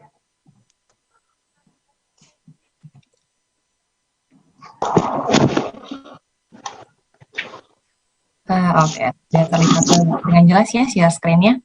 Ya. Oke, perkenalkan ibu-ibu hebat, perempuan hebat, selamat Hari Kartini untuk kita semua. Saya izin memperkenalkan diri saya. Perkenalkan saya Roma Paulina Siahaan. Benar tadi yang disampaikan, saya asisten manajer di Bank Indonesia dari fungsi implementasi kebijakan sistem pembayaran. Tadi saya dengar Bu Hayu cerita tentang bahwa bisa aja perempuan-perempuan atau ibu-ibu itu punya usaha di rumah, tapi ternyata dia makin sibuk. Sebenarnya ada salah satu hal yang membuat itu semakin sibuk, karena dia harus mencatat pengeluarannya, catat pemasukannya, hasil penjualannya. Nah, di sini saya mau cerita nih sedikit. Kita sebenarnya Indonesia mengembangkan sistem pembayaran namanya KRIS, Quick Response Indonesian Standard. Oke. Nah, KRIS ini apa sih sebenarnya? KRIS ini tuh standar QR pembayaran nasional. Jadi ini bisa dilakukan oleh setiap perbankan, setiap mobile payment melalui satu QR code. Dulu mungkin kalau dilihat QR code-nya ada banyak di stand-stand atau merchant. Ada, saya sebut merek aja, dari GoPay, dari OVO, BCA, semuanya mengeluarkan QR code. Nah, Bank Indonesia ini melihat itu nggak efisien. Akhirnya kita menstandarkan QR code-nya. Kita bikin sistem supaya akhirnya satu QR code bisa dibayar oleh semua pembayaran. Nah, ini ada tagline-nya, unggul, dia harapannya bisa universal, gampang digunakan, dia menguntungkan karena nggak makan banyak space juga, dan transaksinya langsung masuk. Jadi buat ibu-ibu yang punya usaha sebenarnya bayar pakai KRIS nih nyaman sekali karena ter-record semua transaksinya nanti. Nah, jenis-jenis KRIS ya. Oke, yang pertama ada KRIS MPM atau Merchant Presented Mode, ada KRIS CPM atau Customer Presented Mode. Jadi ini ada dua cara, bisa merchant-nya yang menunjukkan QR code-nya atau customer-nya yang menunjukkan QR code-nya lalu merchant-nya yang scan. Yang paling baru ada KRIS tanpa tatap muka. Ini yang tadi saya bilang kalau dari rumah ibu-ibu punya usaha nyaman banget karena KRIS-nya dikirim nih ke pembelinya. Pembelinya nanti tinggal buka, misalnya saya ambil contoh GoPay, dia klik bayar, terus dia bisa upload KRIS yang sudah tadi dikirimkan lewat WA, lalu dia tinggal bayar. Jadi nggak repot kalau misalnya harus pakai nomor rekening, masukin virtual account, itu nggak usah. Jadi nggak takut salah ketik, nggak takut salah kirim, langsung uangnya masuk. Nah, KRIS MPM tadi dibagi dua lagi, ada KRIS statis dan KRIS dinamis. KRIS statis ini bentuknya tetap, jadi QR code-nya akan tetap sama, customer-nya akan input nominal pembayarannya sendiri. Nah, kalau KRIS dinamis ini, dia butuh alat-alat seperti POS, device, stroke, atau mesin EBC, tapi dia QR code-nya keluarnya setiap keluar akan berbeda-beda. Jadi ketika kita scan, di layar kita akan kelihatan, nominal pembayaran yang harus saya bayar sekian, itu langsung ada, nggak pakai kita ketik lagi. Cuma memang biaya investasinya akan lebih mahal, makanya dia cocok untuk usaha yang skalanya menengah dan besar. Nah, kita di sini melihat bahwa KRIS itu bukan aplikasi. Jadi KRIS itu standar QR pembayaran. Jadi KRIS itu adalah QR code-nya, sekali lagi saya bilangnya. Gimana sih biasanya kita mau melakukan pembayaran melalui KRIS? Jadi nih, biasanya kalau buka aplikasi, itu logo QR-nya akan spotlight di tengah-tengah, di bawah, di pojok kanan atas, kiri atas, tapi dia akan sangat terlihat sehingga mudah ditemui. Karena tujuannya ini untuk mempermudah pembayaran bagi konsumen juga. Jadi ini ada kelihatan ya, misalnya di BCA ada di tengah bawah, ada di link aja di tengah bawah, OVO juga demikian, GoPay ada di kiri atas. Jadi itu bisa langsung ditemukan dengan mudah. Nah, ini untuk merchant-nya. Merchant-nya ntar gimana? Dapat nggak notifikasi? Oh, tenang, tentu dapat. Aplikasinya ada, jadi ini ada history transaksinya. Jadi tadi saya bilang, tercatat semua. Oh, yang ini udah bayar, udah masuk. Oh, yang ini bilangnya udah bayar tapi belum masuk. Kita tanya lagi, sebenarnya udah bayar atau belum? Jadi nggak akan ada penipuan. Ada juga notifikasi via SMS seperti yang di sebelah kanan ini. Nah, sebenarnya manfaat KRIS bagi konsumen, kita bahas untuk konsumen dulu, apa sih? Dia higienis karena tanpa kontak fisik ya, handphone masing-masing aja cukup. Transaksinya juga cepat, pengeluarannya semua tercatat. Kalau kayak saya kadang-kadang kalau pakai uang cash malah tiba-tiba uangnya udah habis, nggak tahu tuh buat belanja apa. Kemudian yang ketiga, dia aman karena dilindungi oleh Bank Indonesia. Yang keempat, dia efisien karena dia nggak pakai uang kembalian, dan untuk konsumen ini bebas biaya. Jadi kalau transfer misalnya ke beda bank, konsumen akan bayar biasanya 6.500 ya, walaupun Biva sekarang sudah ada 2.500, tapi masih kena biaya. Kalau lewat Kris ini nggak ada biaya sama sekali. Terus ini juga kekinian. Nah, untuk merchantnya nih, ibu-ibu yang punya usaha, apa aja sih manfaatnya? Masih sama seperti tadi, ibu-ibu bisa menerima pembayaran secara higienis, terus bisa juga mengikuti tren. Jadi orang-orang tuh penasaran, punya experience baru ketika melakukan pembayaran. Terus tadi juga transaksinya tercatat langsung masuk rekening. Gak perlu ibu-ibu nyediain uang kembalian, recehan, aduh uangnya kurang, harus pakai permen, itu nggak akan ada lagi. Bebas risiko pencurian dan juga uang palsu, nggak perlu repot-repot cek. Kemudian membangun kredit profile dengan mudah. Tujuannya apa? Ketika pencatatannya rapi, pencatatannya jelas, ketika ibu-ibu butuh modal untuk mengembangkan usaha ke perbankan, perbankannya bisa tinggal cek nih histori transaksinya. Oh, dia kira-kira sehari lakunya 1 juta, sebulan 30 juta, berarti dia layak menerima pembiayaan sekian. Jadi nggak usah nulis tangan lagi, nggak perlu. Nah, ini juga dalam mendukung ekonomi di tengah pandemi, Bank Indonesia memberikan bebas biaya merchant. Jadi sampai Juni 2022 nggak ada dipotong apapun untuk usaha mikro, skala mikro. Kemudian ini untuk pemerintah kita skip aja. Oke, ini. Nah, penyelenggara Krisnya ada apa? Ada berapa sih? Ada apa aja? Saya harus cari kemana kalau saya mau daftar Kris?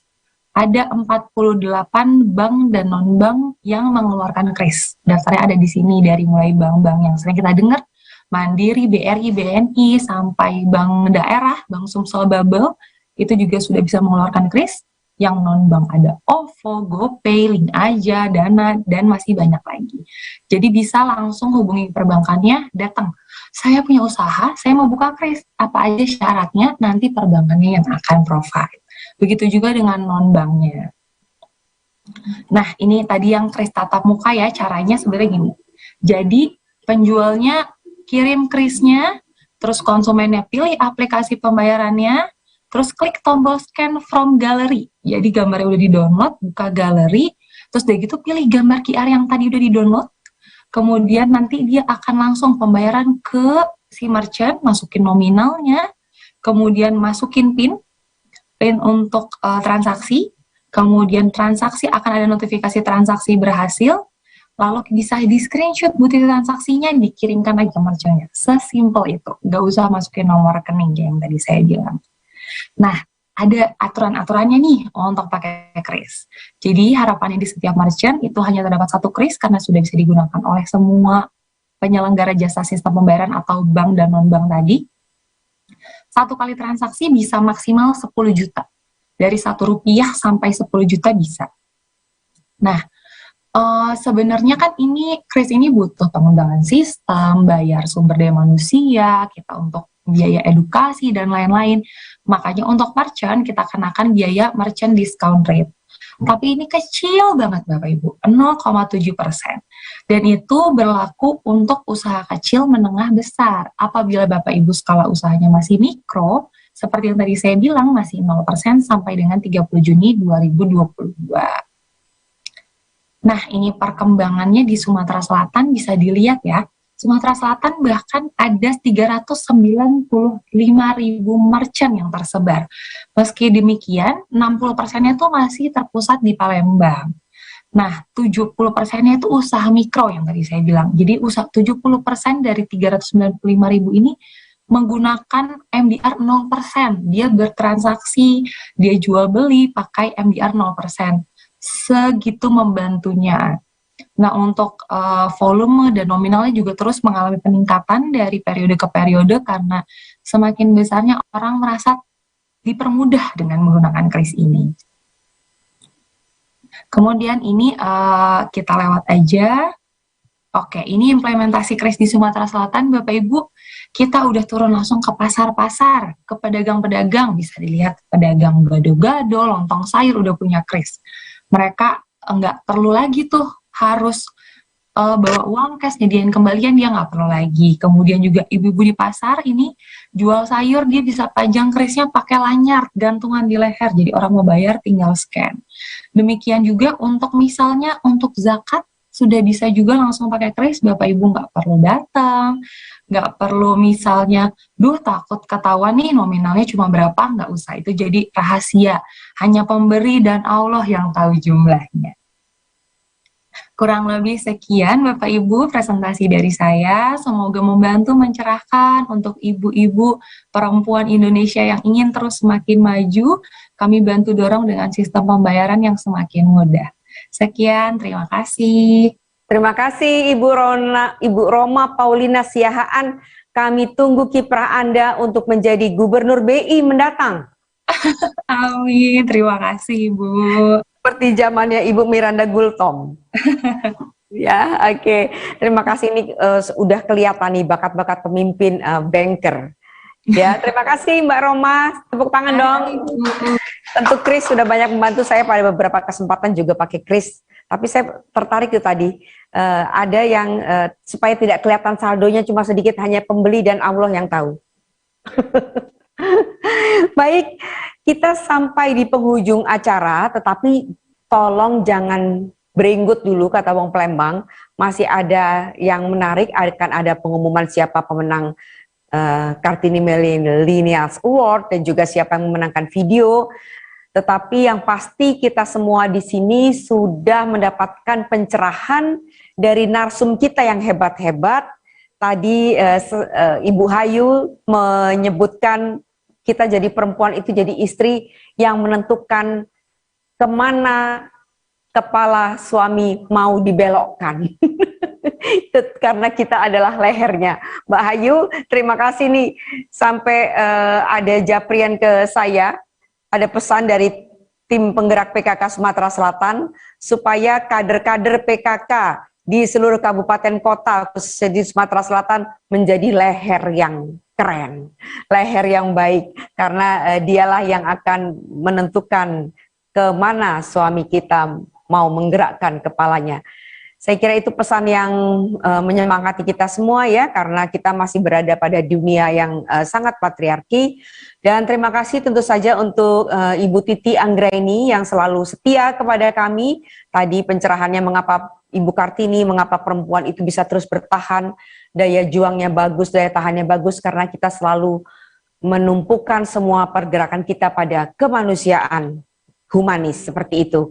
Dan akhirnya saya juga harus berterima kasih kepada Ibu Angela Tanusudibyo dan juga Ibu Febrita Lustia Hermanderu karena sudah hadir tadi lewat video, juga tidak mengapa, yang penting pesannya sampai. Saya akan kembalikan acara ini ke pembawa acara kita, Eis. Ya, Eis silakan masuk, mau ajak ibu-ibu foto atau belum atau nanti bagaimana? Nanti ada sesi foto. Terima kasih banyak. Sekali lagi mohon maaf kalau ada hal-hal yang kurang berkenan. Saya Wendy Ramdiastuti. Kita akan bertemu kembali pada acara berikutnya. Selamat Hari Kartini. KRIS BRI, Quick Response Code Indonesian Standard, adalah standarisasi pembayaran dengan metode QR Code dari Bank Indonesia. Dengan QR Code, proses transaksi jadi lebih mudah, cepat, dan dijamin aman. Terdapat dua metode pembayaran yang dapat dilakukan dengan KRIS BRI, yaitu Merchant Present Mode dan Customer Present Mode. Untuk metode Merchant Present Mode, KRIS tersedia pada merchant partner BRI yang akan dipindai oleh customer dengan menggunakan ponsel atau gawai untuk menyelesaikan transaksi. Sedangkan untuk metode Customer Present Mode, customer cukup menunjukkan KRIS yang akan dipindai oleh kasir dengan menggunakan scanner yang disediakan oleh merchant partner BRI untuk menyelesaikan transaksi.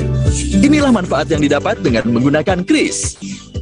Transaksi jadi lebih efektif, efisien, sehingga dapat memangkas waktu antrian. KRIS juga dapat diterima oleh seluruh e-wallet dari berbagai metode pembayaran dengan maksimal pembayaran sebesar Rp2 juta per transaksi. Penyedia aplikasi pembayaran dapat menentukan batas nominal kumulatif harian dan atau bulanan atas transaksi KRIS yang dilakukan oleh setiap pengguna. Dan batas tersebut ditetapkan sesuai mitigasi risiko pengguna. Biaya yang dibebankan ke merchant hanya berupa MDR yang sudah disepakati sebelumnya. Berikut cara mudah menjadi merchant partner BRI. Buka rekening BRI, isi form yang telah disediakan, dan juga tunjukkan identitas diri seperti KTP dan NPWP. Untuk info lebih lanjut, hubungi kantor cabang BRI terdekat atau BRI Merchant Hotline di 1500274.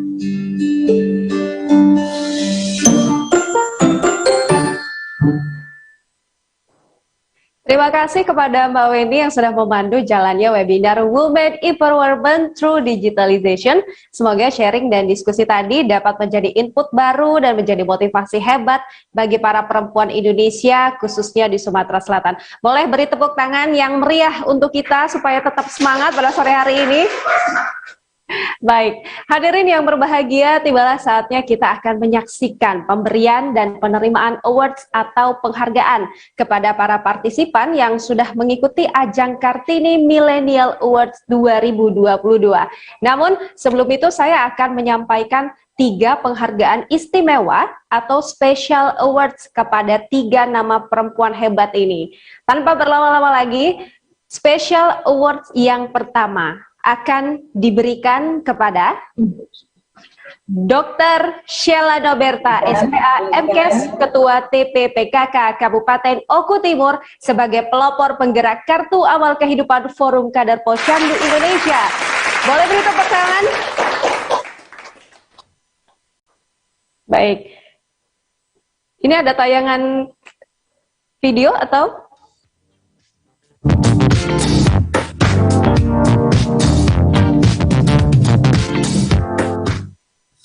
Masalah sosial dapat kita atasi dengan cara bergotong royong menggunakan sistem. Sistemnya adalah Kartu Amal Kehidupan. Kartu Amal Kehidupan akan menjembatani seluruh elemen masyarakat agar bergotong royong peduli membantu masyarakat prasejahtera melalui posyandu. Teknisnya, sistem akan dijalankan langsung oleh para kader posyandu. Kader posyandu akan keliling rumah warga sekitar membawa kartu yang dinamakan Kartu Amal Kehidupan beserta surat pengantar dari ketua RT setempat. Sebagai bukti, sistem ini didukung penuh oleh pemerintah. Kader posyandu akan mengumpulkan donasi tanpa paksaan dan tanpa patokan biaya. Pada saat pengumpulan donasi, kader posyandu wajib menyuruh donatur untuk mengisi kartu tersebut dengan data nama, alamat lengkap, jumlah donasi, dan tanda tangan si donatur. Karena sistem ini nantinya akan mengedepankan laporan yang dapat dipertanggungjawabkan dan sistem menjadi lebih transparan. Hasil donasi nanti akan digunakan untuk meningkatkan kesejahteraan masyarakat setempat. Makanya, ayo seluruh elemen masyarakat kita bergotong royong memberikan sumbangsi materi dan pemikiran demi terciptanya Indonesia yang lebih sejahtera. Bangunlah jiwanya, bangunlah badannya untuk Indonesia Raya.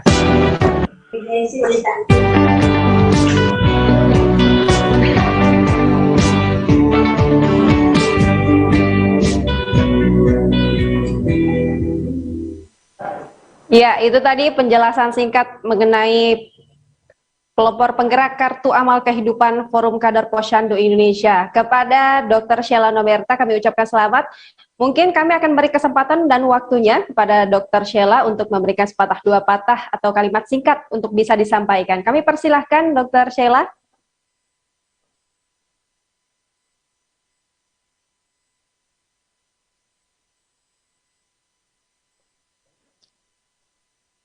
Suaranya belum terdengar.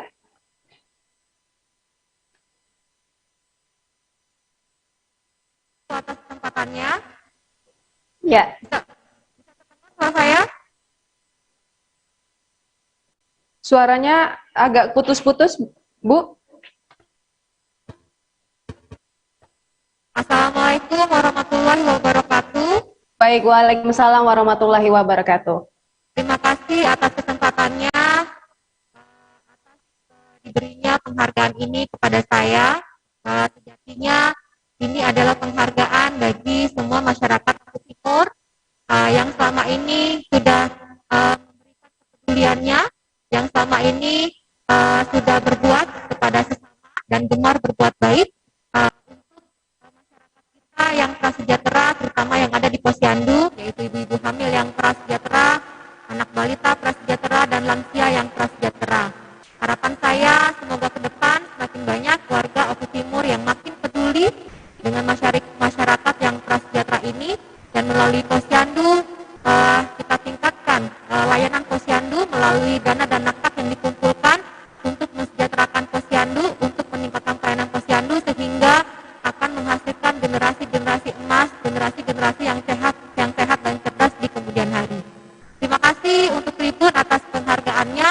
Terima kasih untuk masyarakat Paku Timur. Terima kasih untuk Ibu Ketua TPPKK Kecamatan sampai dengan desa, para kader-kader PKK sebagai ujung tombak dari Desa Wisma yang mensukseskan program ini, para kader-kader FKPI dan semua lapisan, semua masyarakat yang turut membantu sehingga program PAK ini menjadi sistematis, menjadi terstruktur dan masif dan bisa dirasakan manfaatnya di masyarakat luas. Terima kasih. Wassalamualaikum warahmatullahi wabarakatuh. Waalaikumsalam warahmatullahi wabarakatuh. Boleh beri tepuk tangan untuk Dr. Sheila Noberta sebagai pemenang di Special Awards kali ini. Baik, selain itu juga kami akan memberikan kesempatan untuk Bapak Haji Baharudin, Ketua Umum FKPI yang menggagas program Kartu Amal Kehidupan yang kali ini diwakili oleh Bapak Sukardi selaku Ketua FKPI Provinsi Sumatera Selatan. Kami persilahkan Pak.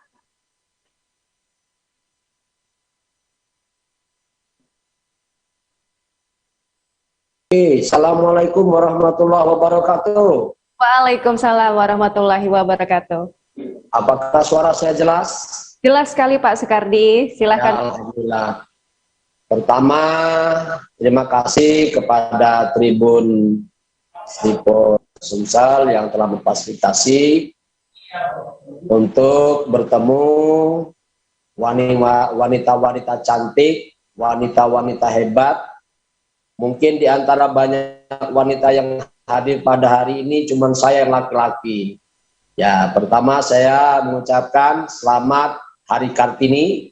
Mudah-mudahan perempuan Indonesia akan menjadi perempuan-perempuan yang hebat. Perlu saya sampaikan, saya termasuk orang yang pengagum perempuan, sangat hormat sama perempuan, dan sangat menghormati perempuan. Berikutnya, saya banyak mengucapkan terima kasih kepada Mbak Hayu tadi yang hadir, kalau masih ada Mbak Angeli, kemudian ada Bu Titi yang dari Basema, kelawai saya itu, dan semua yang hadir pada hari ini. Berikutnya, terima kasih lagi kami ucapkan kepada Dr. Sheila sebagai Ketua TPPKK Kabupaten Oku Timur yang sudah menyambut baik program Kartu Amal Kehidupan.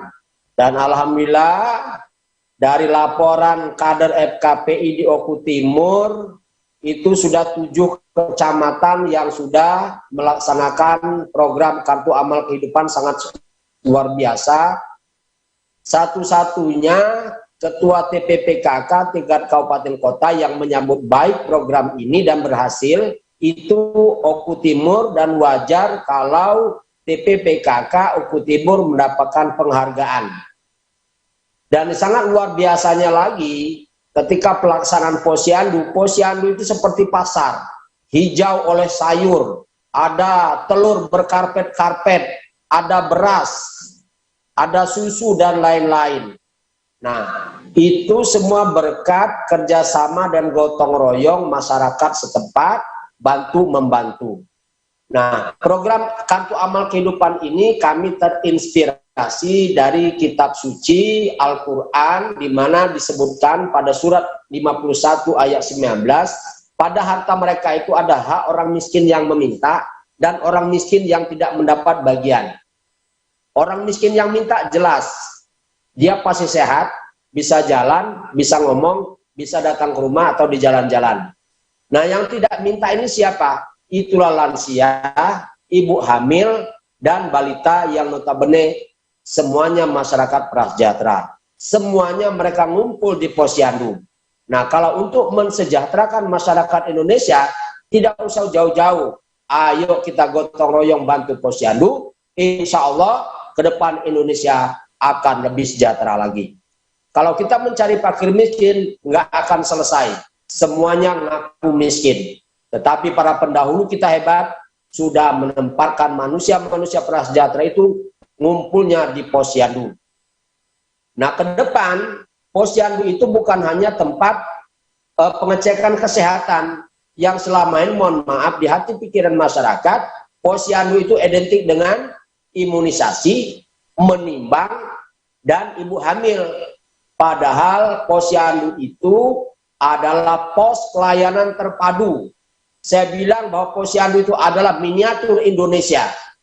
Di posyandu tidak pernah ditanya agamanya, rasnya, golongannya, budayanya apa. Semuanya dilayani oleh para kader posyandu. Nah, kalau berbicara masalah posyandu, bisa 3 hari 3 malam saya. Nah, oleh karena itu, saya sampaikan, ayo sama-sama kita bangun posyandu, salurkan zakat, infak, sedekah Anda ke posyandu terdekat. Gak usah jauh-jauh. Kalau posyandunya hidup, insya Allah bangsa Indonesia akan berubah lebih cepat lagi. Masalah stunting tidak akan timbul kalau posyandunya betul-betul dikelola dengan baik dan benar, dan lain-lain sebagainya. Saya kira itu yang dapat saya sampaikan, mudah-mudahan dan waktu dan kesempatan kita bisa berjumpa lagi. Selamat buat Bu Sela, Ketua TPPKK Kabupaten Lombok Timur. Baik, boleh beri tepuk tangan sekali lagi untuk Dr. Sheila dan Bapak Soekardi. Terima kasih Pak Soekardi sudah menyampaikan sepatah dua patah kata tadi bahwa posyandu juga memiliki peran penting ya untuk membangun bangsa Indonesia ini. Ya, hadirin yang berbahagia, langsung saja kita ke Special Awards yang kedua. Special Awards yang kedua ini akan kita berikan kepada Putri Kamila dari Bank Mandiri yang akan menerima Special Awards Perempuan Hebat Era Bank Digital. Boleh beri tepuk tangan untuk Putri Kamila.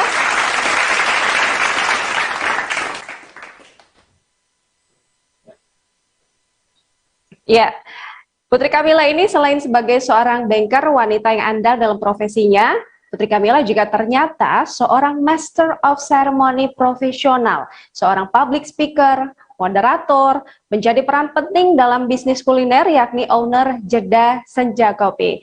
Nah, kami juga akan memberikan sedikit gambaran juga bahwa Putri Kamila ini banyak dari proyek MC yang sudah dilakukan, diantaranya hosting live talk show di Instagram program Tagar Senja Bermakna yang masih berjalan hingga saat ini, MC wedding reception, MC Palembang Fashion Week, MC formal event seperti wisuda dan seminar, dan masih banyak lagi. Kalau begitu langsung saja boleh kita beri kesempatan kepada Putri Kamila untuk memberikan sepatah dua patah kata atau pesan-pesan singkat.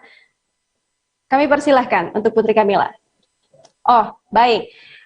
Kita langsung saja ke Special Awards yang ketiga, jatuh kepada Dr. Rini, maksud saya Dr. Rini Pratiwi MKes, Kepala Dinas Kesehatan Kabupaten Banyuasin yang akan menerima Special Awards Perempuan Hebat Percepatan Vaksinasi Tingkat Kabupaten. Boleh beri tepuk tangan untuk Dr. Rini? Oke, langsung saja. Hadirin yang berbahagia, setelah kita saksikan para penerima Special Awards kepada 3 perempuan hebat tadi, saatnya kita akan saksikan siapa pemenang dalam ajang Kartini Millennial Awards 2022 dari beberapa kategori seperti kategori ekonomi, kesehatan, lingkungan, sosial, dan pendidikan. Langsung saja, mari kita saksikan. Inilah finalis Kartini Millennial Awards 2022 dari kategori ekonomi pemberdayaan UMKM. Berikut ini tayangannya. Ini Millennial Award 2022.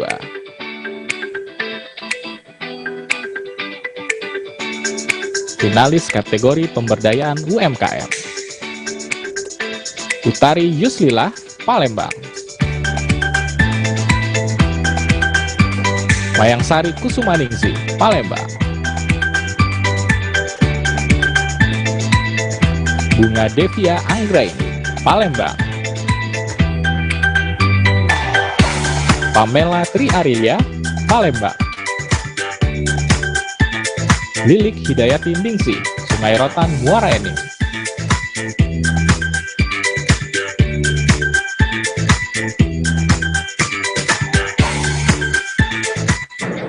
Oke, dari kategori ekonomi pemberdayaan UMKM dan pemenangnya jatuh kepada Mayangsari Kusumaningsih dengan poin 1355. Boleh kita beri tepuk tangan kepada Mayangsari? Oke. Selanjutnya, mari kita saksikan inilah finalis Kartini Millennial Awards 2022 dari kategori kesehatan. Berikut ini tayangannya. Kartini Millennial Award 2002, finalis kategori kesehatan.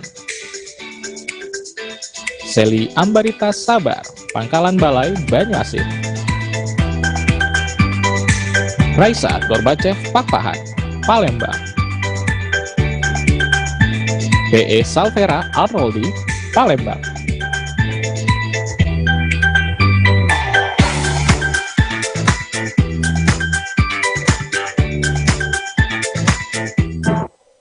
Dari kategori kesehatan dan pemenangnya jatuh kepada Shelly Ambarita Sabar dengan poin 1450. Boleh beri tepuk tangan untuk Shelly Ambarita Sabar. Hadirin yang berbahagia, selanjutnya mari kita saksikan inilah finalis Kartini Millennial Awards 2022 dari kategori lingkungan. Berikut ini tayangannya. Kartini Millennial Award 2022.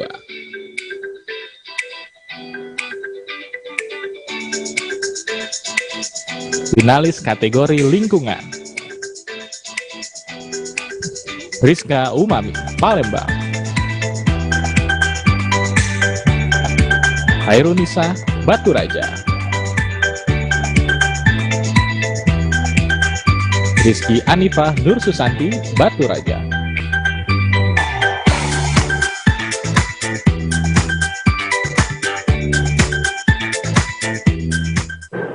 Dari kategori lingkungan dan pemenangnya jatuh kepada Rizky Anifah Nur Susanti dengan poin 1170. Boleh beri tepuk tangan untuk Rizky Anifah Nur Susanti. Selamat kepada para pemenang. Baik, kita saksikan selanjutnya inilah finalis Kartini Millennial Awards 2022 dari kategori sosial. Berikut ini tayangannya. Kartini Millennial Award 2022, finalis kategori sosial.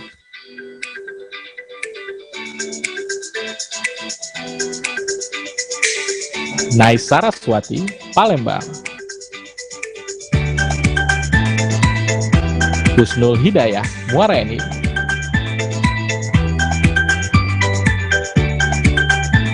Dian Noviawati, Batu Raja.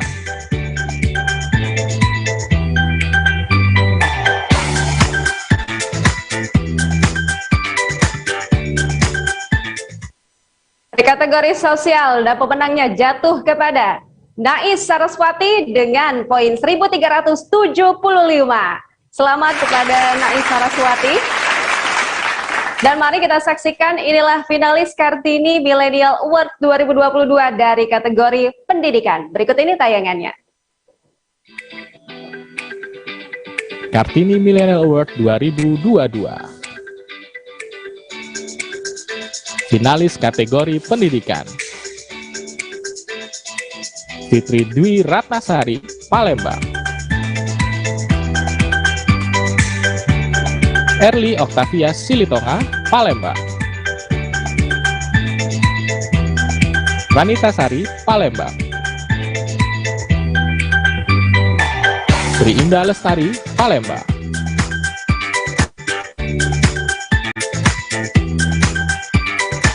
Nova Yunita, Palembang.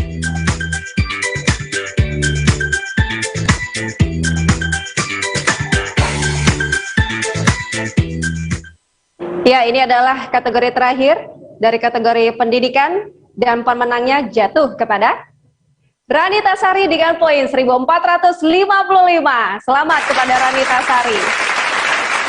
Ya, selamat kepada para pemenang dan yang belum berkesempatan kami berharap tetap semangat karena sebetulnya kita semua adalah para pemenang dalam proses dan usaha yang kita lakukan di kehidupan perempuan Indonesia.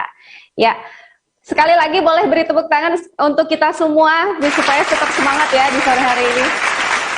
Hadirin yang berbahagia, kita beralih ke rangkaian acara selanjutnya. Akan ada pemberian penghargaan kepada Best of the Best Kartini Millennial Awards 2022 Region Sumatera Selatan. Namun sebelum itu kita akan saksikan sebuah video Kartini Millennial Awards dari Nusa Tenggara Timur Teresia Afriantilina. Berikut ini tayangannya.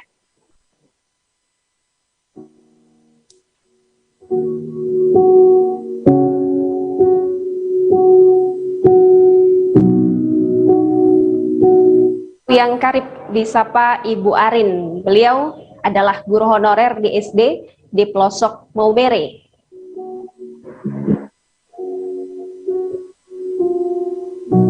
Ibu Arin ini awalnya harus berjalan kaki kurang lebih 3 km untuk mencapai sekolah. Lalu beliau juga sempat ikut tinggal di rumah warga sekitar supaya waktunya tidak terlalu terbuang hanya untuk bolak-balik dari kota ke desa. Sampai akhirnya beliau sekarang sudah diberikan space tanah oleh warga dan membuat bangunan sendiri untuk ditinggali.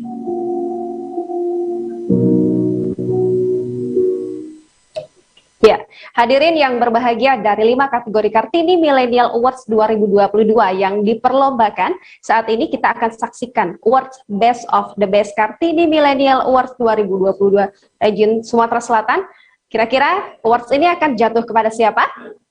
Langsung saja, inilah Best of the Best Kartini Millennial Awards 2022 Region Sumatera Selatan jatuh kepada Ranita Sari dari kategori pendidikan yang berhasil memperoleh poin 1455. Selamat sekali lagi kepada Ranita Sari. Langsung saja kami beri waktu dan kesempatannya untuk menyampaikan pesan-pesan secara singkat sebagai Best of the Best Kartini Millennial Awards 2022 Region Sumatera Selatan.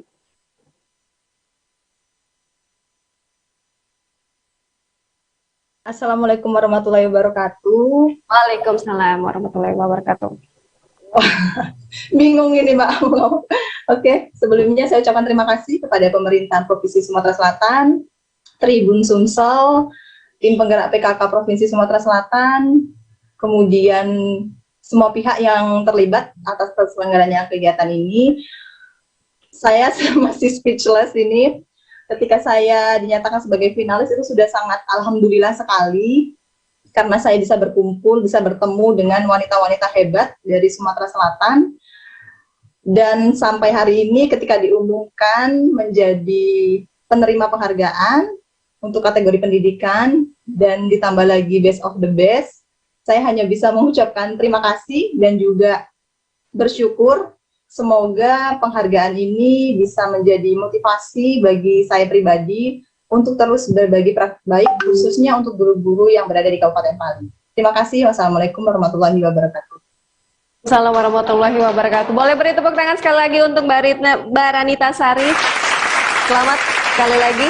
Dan hadirin yang berbahagia, pada hari Senin 19 April kemarin, Sriwijaya Pos dan Tribun Sumsel bersama pemerintah Provinsi Sumatera Selatan telah menyelenggarakan pemecahan rekor muri miniatur Ampera dengan rangkaian bolu kojo terbanyak dan bertempat di Gria Agung, Palembang.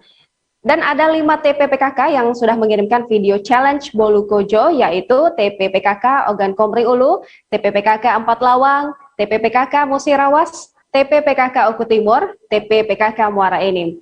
Video challenge ini merupakan kegiatan yang dilaksanakan oleh TPPKK Kabupaten Kota yang berada di Sumatera Selatan dalam rangka memecahkan rekor muri miniatur jembatan Ampera dari rangkaian bolu kojo terbanyak. Langsung saja kita saksikan berikut ini video challenge bolu kojo yang telah dikirimkan oleh para TPPKK dari berbagai daerah Sumatera Selatan.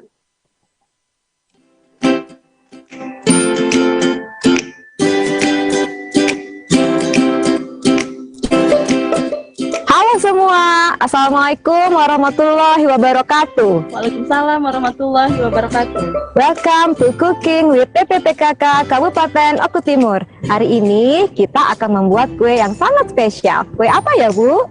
Kue tradisional bolu kojo. Mau tahu bahan dan cara buatnya? Yuk tonton terus.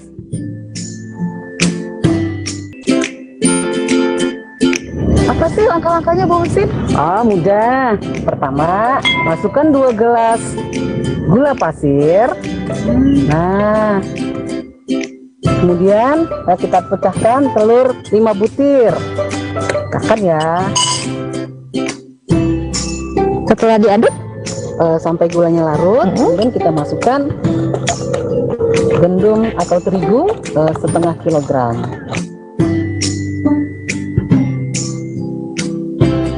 Nah, ini sudah tercampur rata Bu Husin. Setelah itu kita masukkan apa lagi? Santan yang sudah dimasak, Bu. Oh ya. Mateng. Itu sebanyak 7 gelas. Bahan berikutnya apa Bu Husin? Ada ini Bu, jus daun pandan dan suji. Waduh, jus. Ya, jus ya. Enak pandan, ya. sagan dan suji. Inilah yang buat warna hijau. Wangi, iya. Alami ya Bu. Boleh ditambahin pasta pandan sedikit. Iya. Nah, yang paling penting nih masakan harus ada garamnya nih, garam halus sedikit saja ya. Kemudian, iya betul Bu, ditambah vanili sedikit.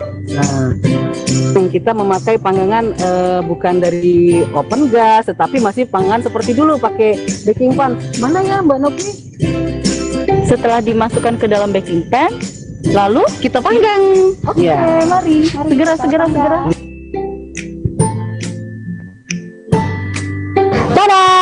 Tada! Ini hasilnya. Kue kojo adalah kue tradisional dari daerah Sumatera Selatan yang sangat spesial. Kue ini biasa dihidangkan di acara-acara spesial seperti pernikahan, akikah, dan lebaran. Demikianlah pembuatan bolu kojo dari kita. Mudah bukan? Sampai ketemu di Cooking with PKK. Assalamualaikum warahmatullahi wabarakatuh.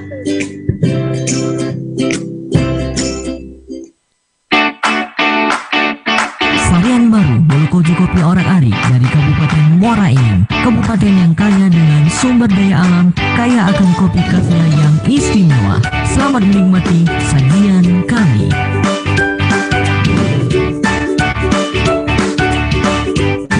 Assalamualaikum warahmatullahi wabarakatuh. Kami pengurus tim penggerak PKK Kabupaten Muara Enim akan menyajikan cerita singkat mengenai nikmatnya sajian khas Muara Enim, yaitu bolu kojo kopi Orak-Arik. Selamat menikmati. Wassalamualaikum warahmatullahi wabarakatuh.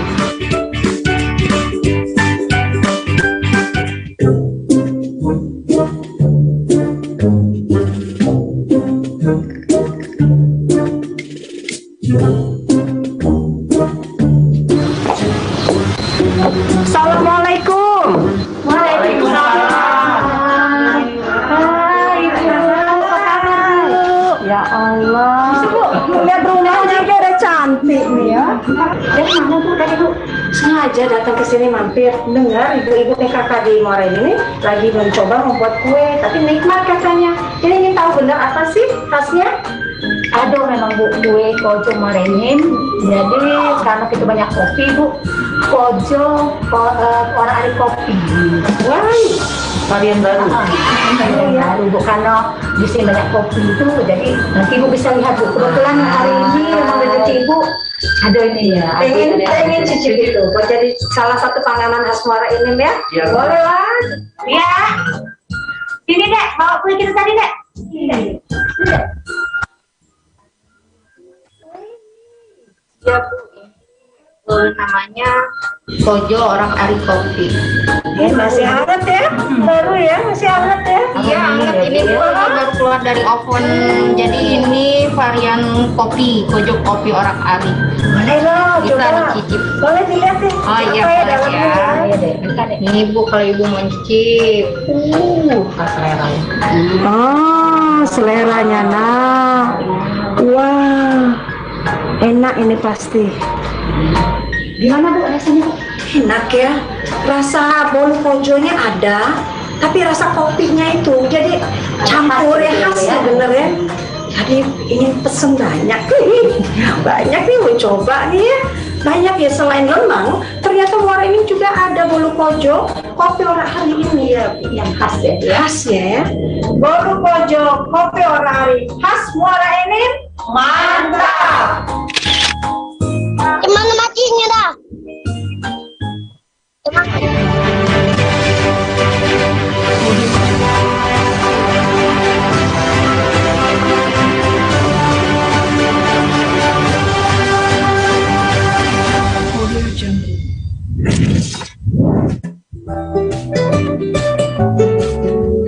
Adalah resep masakan kojo menggunakan kurma. Ini khas daripada Musirawas. Perkenalkan, kami kelompok PKK Kabupaten Musirawas siap mensukseskan pemecahan rekor muri terbanyak kue khas Palembang Bolukojo berbentuk ampera dalam rangka acara Kartini Millennial Award Sriwijaya Pos Tribun Sumsel yang kami beri nama Kue Komala Mantap. Bahan kue Komala Mantap adalah tepung terigu, telur, gula pasir, jus daun pandan dan daun suji, santan kental yang sudah dimasak, garam secukupnya, margarin cair, buah korma untuk melapis, susu kental manis. Pertama-tama kita masukkan tepung terigu, kita campurkan dengan gula pasir dan garam secukupnya. Langsung masukkan telurnya, masukkan santannya, terus kita masukkan jus daun pandan, daun sujinya. Kita masukkan juga margarin cairnya dan kita masukkan lagi susu cairnya. Terus diaduk rata sampai tidak bergerindil lagi. Kita tuangkan ke dalam loyang yang sudah kita olesi dengan margarin dan kita taburin terigu. Kita masukkan dan kita siapkan oven yang sudah dipanaskan. Kita masukkan adonan ke dalam oven dengan suhu 180 derajat. Kita panggang selama 5 menit. Kita keluarkan kue dari oven, kita lapis kembali. Jangan terlalu banyak, cukup 3 atau 4 helai saja. Kita masukkan kembali adonannya dan kembali kita panggang. Demikian seterusnya sampai adonan habis, kita panggang berlapis-lapis sehingga akan menghasilkan kue komala seperti ini. Komala, Kojo korma, berlapis-lapis. Musirawas, mantap.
Kami dari TPPKK 4 Lawang siap mensukseskan pemecahan rekor muri pembuatan bolu kojo ciri khas makanan Palembang, Sumatera Selatan. 4 Lawang bisa, bisa, bisa.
lewat sini.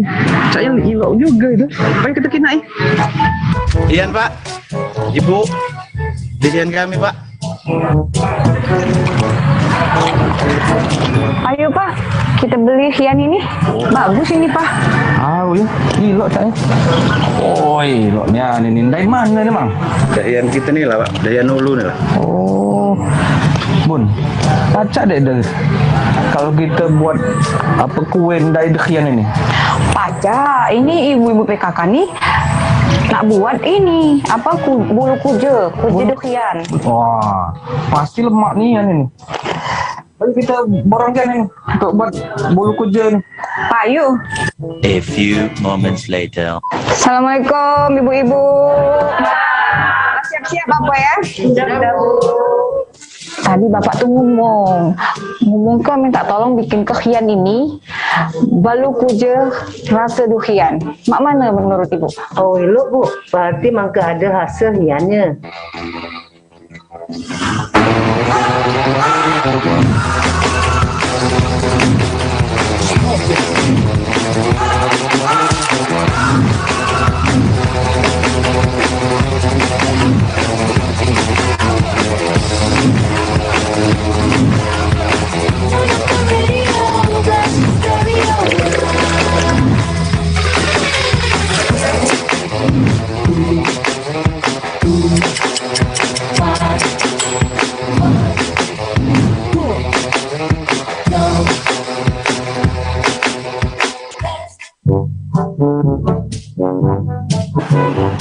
Pak, ini dia balu puja kita tadi, yang hasil kita beli dukhian tadi.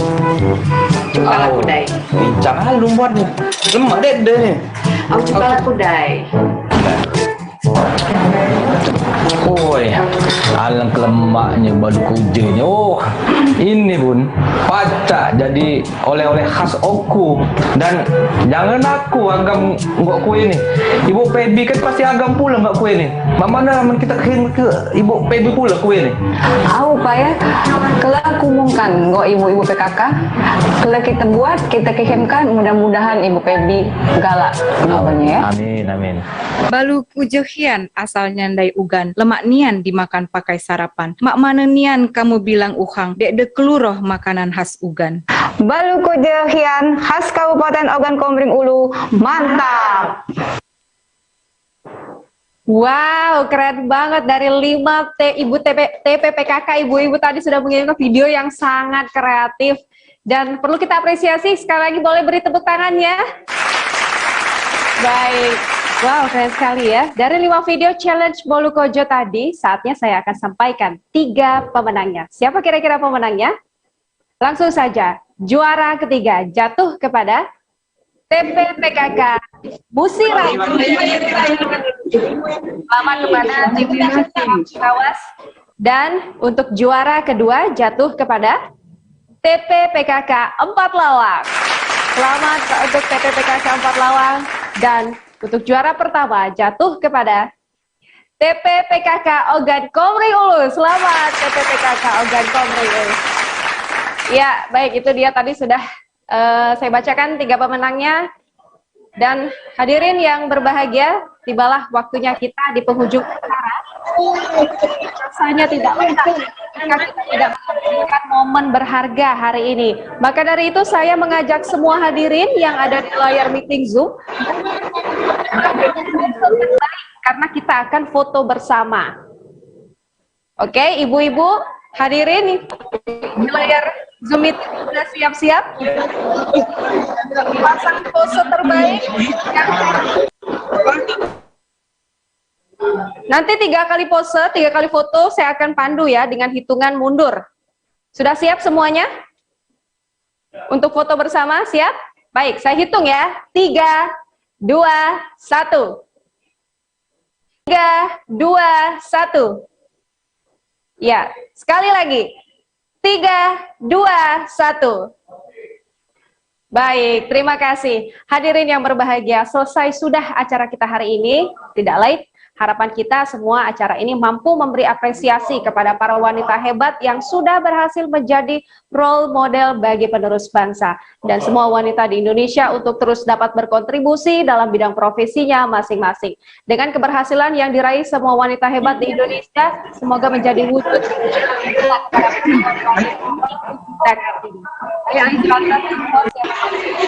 pada hari ini mengucapkan terima kasih kepada para hadirin, para tamu kehormatan, dan sekali lagi selamat kepada para pemenang Kartini Millennial Awards 2022. Kami juga sampaikan terima kasih kepada para sponsor yang sudah mendukung terselenggaranya acara ini. Terima kasih kepada pemerintah Provinsi Sumatera Selatan, TPPKK Provinsi Sumatera Selatan, TNI, Lamorina, Bank Mandiri, Universitas Bina Dharma, Cafe Kosmetik, Bintang 7, Bank BRI, Bank Saya mohon maaf jika ada salah pengucapan kata dan nama selama rangkaian acara ini berlangsung. Saya dan para kerabat kerja pamit undur diri. Wabillahi taufik wal hidayah. Wassalamualaikum warahmatullahi wabarakatuh. Sampai jumpa di Kartini Millennial Award selanjutnya. Terima kasih. Anda baru saja menyaksikan Kartini Millennial Award 2022. Acara ini dipersembahkan oleh